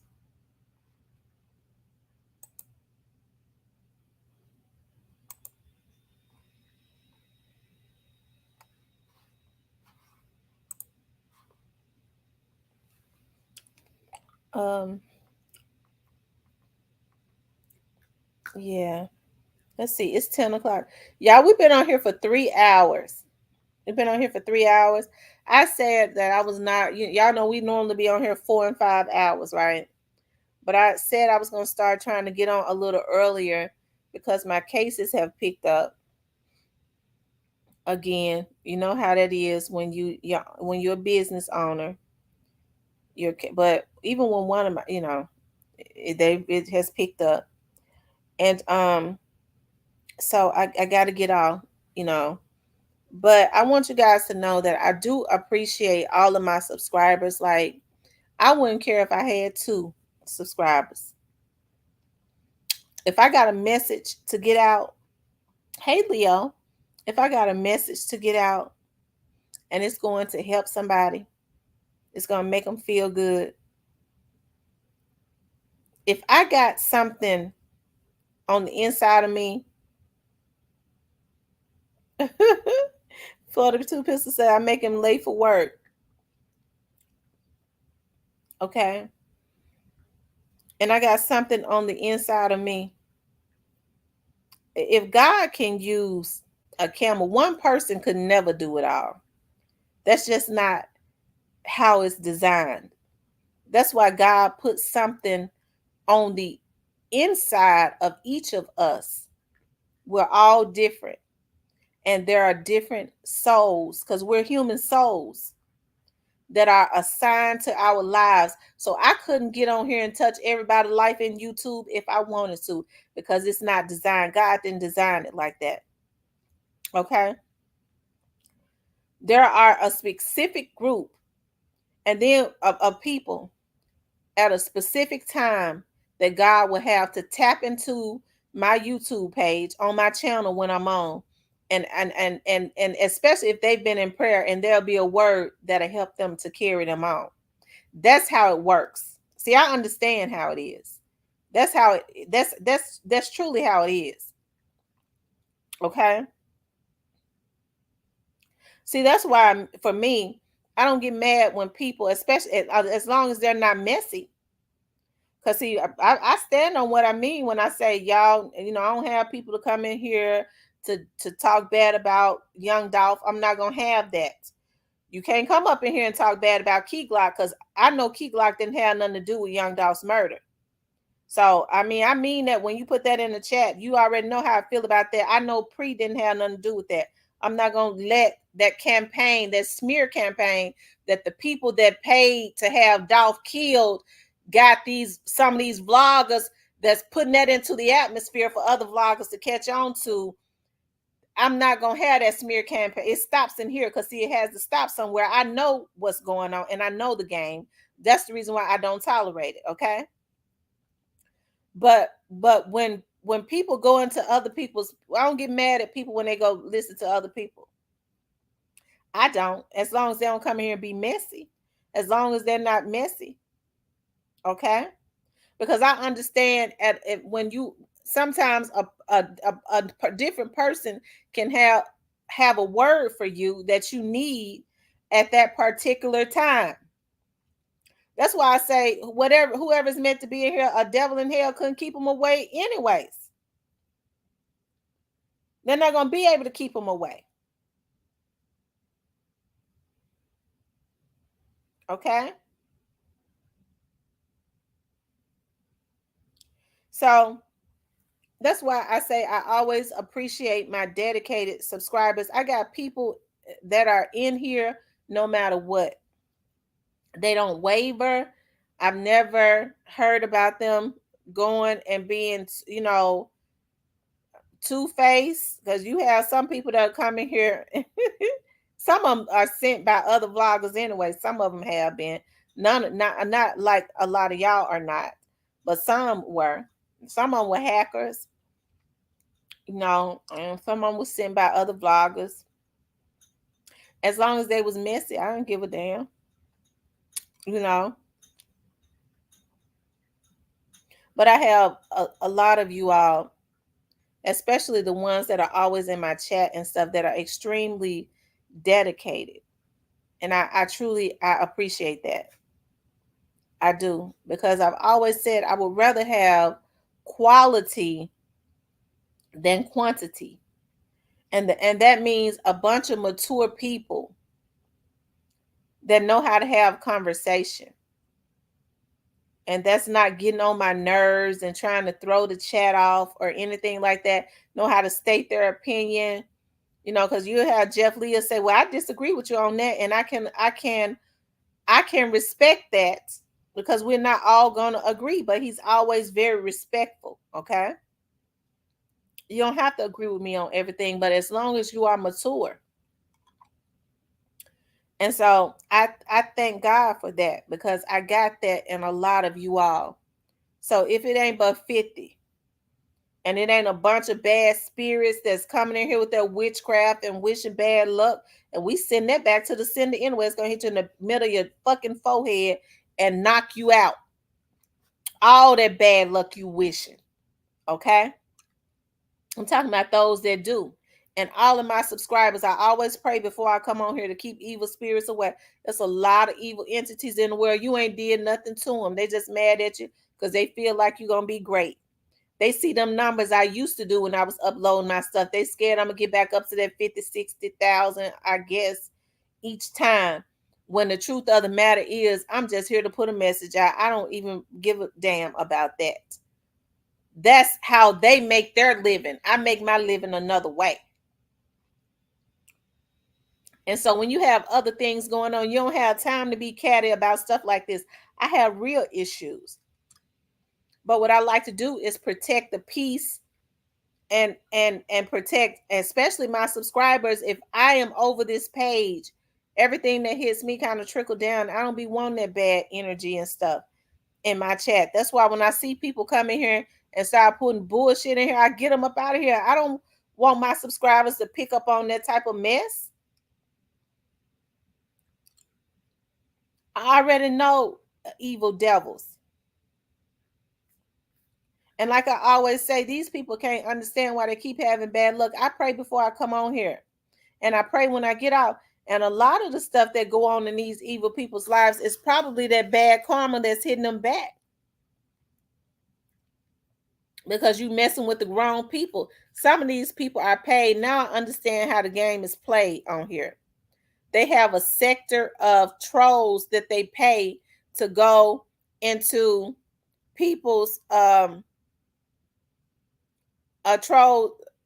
They have a sector of trolls to go into people's chats to try and throw the chats out. Okay. And so they'll say, I pay you to go and troll and to spam their chats. This is what other vloggers do, y'all. What in the hell is going on in this world? What is going on? I know a lot of these foreigners that do it. I understand they don't give a damn about no black people. So they have an agenda.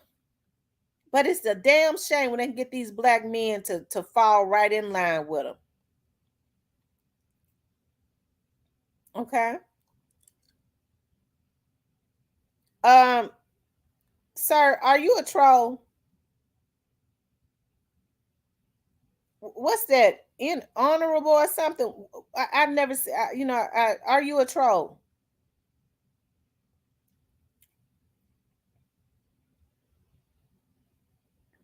What's that? RNORABLER? Because I've never seen you in here before.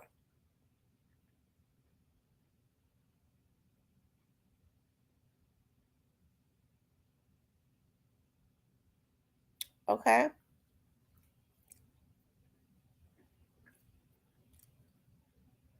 Okay. Blocking.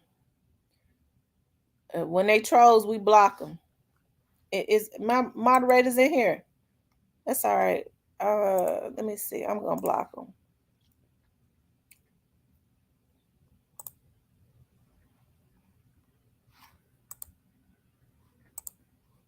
Let me see something.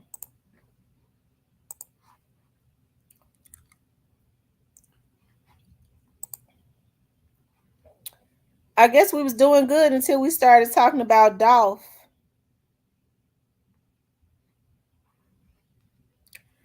They started sending them trolls over here when we started talking about Dolph because they want to be able to put them lies out. Hey, I ain't mad at nobody for making their money with them lies they tell. Because the majority of them are lies. I got an issue with when people start paying hackers to try and intimidate vloggers that go against that propaganda that they put out and go on the black web to. But these Arabs don't got no loyalty, and these Mexicans, Hispanics don't have no loyalty to these niggas, and you gonna see that because they get ready to be put in a position where they gonna see it. It bothers me when these black folks fall right in line with what these people that don't give a damn about their community do. They come to hijack the community through their black ignorant asses. Okay? But I'm gonna leave that alone. I'm gonna let that play out. Okay?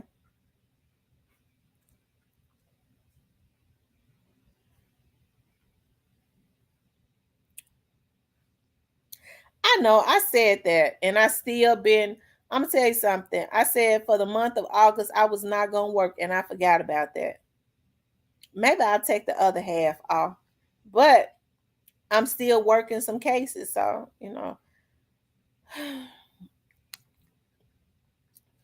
I'm glad you reminded me of that. Maybe from the 15th all the way to September 1st, I won't take no more cases. Tanya, so I've been hearing a lot of people say that they have problems with not getting my notifications. I don't know what's going on. I guess I'm gonna have to go look at my settings because ain't no telling what's going on with that.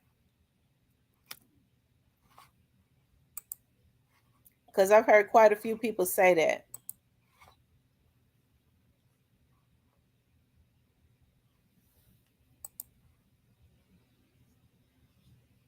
Hey, R. Richmond. But yeah, you guys, you know, but like I said, the people that I have and the people that are going to come, I've lived long enough to know those are the people that's supposed to be around me. I don't want anything for a look. I've been through enough, especially dealing with bad energies and entities, where I don't want anything around me. If it's going to bring me bigger numbers but a headache, I don't want it. I just don't want those kind of problems in my life. So I'm patient enough to trust God to bring the right people, right? The right people that truly enjoy the content and is not here to cause problems. And those that do come to spectate, let their asses stay in the bushes. Okay, especially if they're gonna cause problems, because I don't need that on my channel.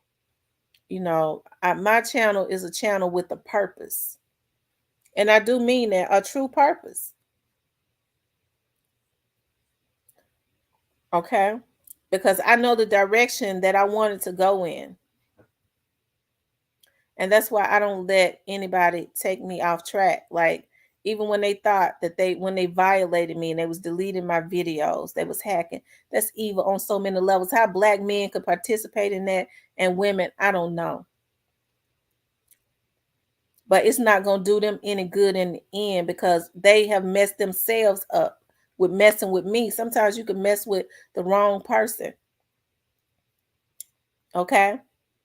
Because forget about man, you got to worry about God. Okay?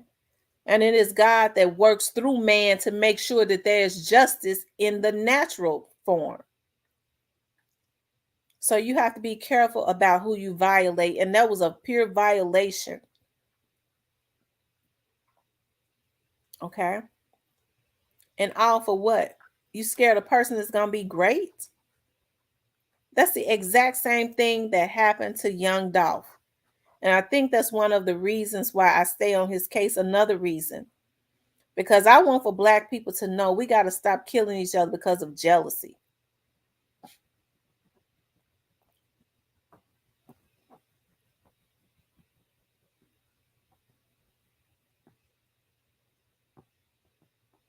Okay.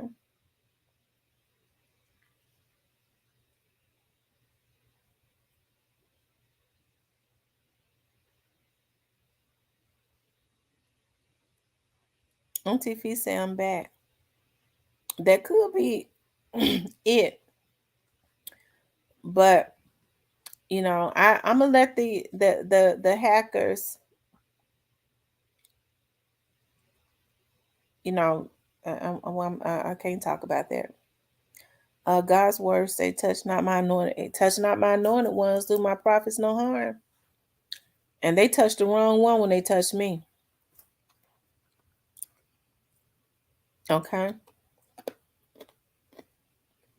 I can't understand these women though. How these women could work in the background and put themselves in a bad position. Okay, for some of these men, I'm talking about as far as on this YouTube. And they working in the background. They using resources at their damn jobs and stuff. These women hacking. They flat foot hacking. I'm telling you. But it's too many of them. They be going against each other pretty soon. Oh, Lord have mercy. Anyways, I need to get off of here. But I want you guys to know that I truly appreciate you guys. I really do. I appreciate my subscribers. And I just do. I do. I really do. But like I said, I'm gonna get off of here, you guys, because I feel y'all know how I be feeling a preach coming on, and I preached so I was getting ready to get off the other night, and I was so sleepy, and then I had got my second wind, and I started preaching, and I was tired as I can be. I went hoarse, so I'm not gonna get on here and do that tonight because we've been on for 3.5 hours, and there's some things that I need to do. But like I said, I do appreciate my subscribers. I do. We're gonna rock out. We're gonna be here again tomorrow night. Yeah. Let me see. Third, yeah. Yeah, I'll get home in time tomorrow. So we'll be here again tomorrow night. I agree with you, Auntie Fee. She said compromising their livelihood for YouTube. That's exactly what they did. Compromise their livelihood for YouTube. I think sometimes when people feel like they have gotten away with stuff for so long that they're going to continuously get away with it. That's not the case always, you know. But that's exactly what they did. And it's a sad thing when black people are involved in anything that has to do with money, it becomes sinister, and then they start having to ban it. I'm gonna tell you something about Google. And I'm gonna tell you this because it ain't what nobody told me, it's what I know. Okay. I just experienced it recently. Google don't want no lawsuits. And when you had them attorneys, your attorneys start sending them letters trying to figure out why is it that people are allowed to use their platforms to annihilate, slander, harass, and violate people. When these attorneys start demanding answers, these women groups start demanding answers, Google starts scrambling. So that's why I say you ain't going to see, whenever Black people are involved, they get so grimy about money. And then they go out, they get pathetic. Okay? And then it gets shut down. When it's a lot of people can make money, they already making up shit. Over 90% of this shit on YouTube is fake. But it's a lot of people able to make a lot of money. So if it's working for you, why are you doing illegal stuff? Because there ain't nothing illegal about telling lies and embellishing. But they start getting into other stuff because of their jealousy. Mark my word, in the near future, you're not going to be able to make money off of YouTube. Because when these lawsuits and all this bad publicity and shit get out, they're going to shut it down.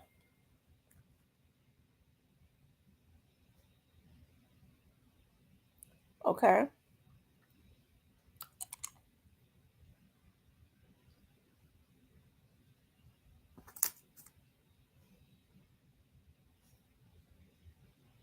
It is absolutely greed when one person could never make all of the money.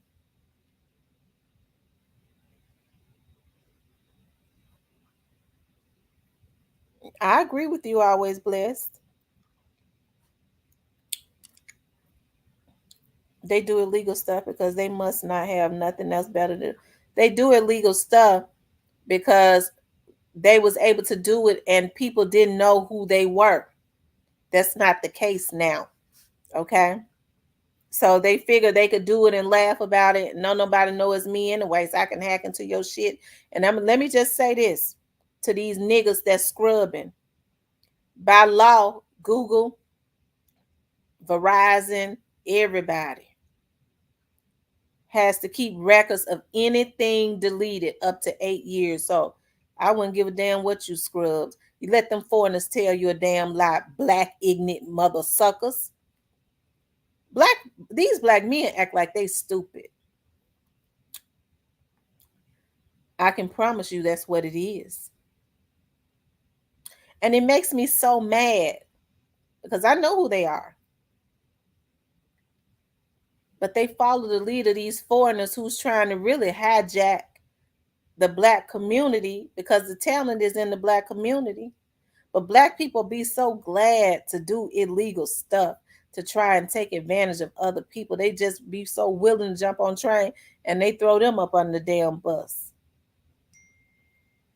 Okay? That's how it always ends. Mark my words, okay? But all right, you guys, I've gotten hoarse. We've been on here 3.5 hours. Again, I want to say thank you all for tuning in tonight. I think we had a good show tonight. We always have a good show. We always have a good show. It is always a good show. I really appreciate you all stopping in. Shout out to everybody that stopped in. I saw Player Cole. I saw Auntie Fee. I saw Sauce 500. I saw his wife. I saw, who else is in here? I'd like to send everybody a shout out before I get out. I see Tanya Fine in here, Barbara Britton, Two Pistols, Always Blessed, Leo Thompson, William Barrett, Yam is in the house, Joy Loves God, Hakia, did I say Republic Crat is in the house? She said, no second win tonight. Get your rest. Yeah, I'm going to get my rest. And for all of those that are in the backwoods, I truly appreciate it. I got to sing this song before Miss Clarinetta Leo Thompson. A cult figure song, We Are Pre. I can't sing, y'all, but I be thinking about that song. Cult Figure came up with that song. Shout out to Cult Figure. I love Cult Figure. Go Figure is a stand-up dude. I like him. I do. I like him a lot. Um, yes, I do. I need that rest. Okay, you guys.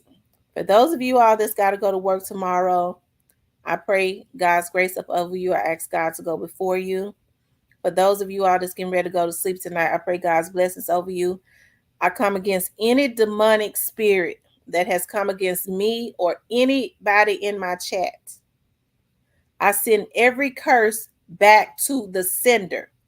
Every bad curse is reversed and sent back to the sender that has looked in here with green eyes or red eyes, with evil thoughts in their mind. Whatever that was spoken or chanted up on us will come up on them in Jesus' name. Okay? Thank you all for tuning in tonight. I love you guys. Talk to you later.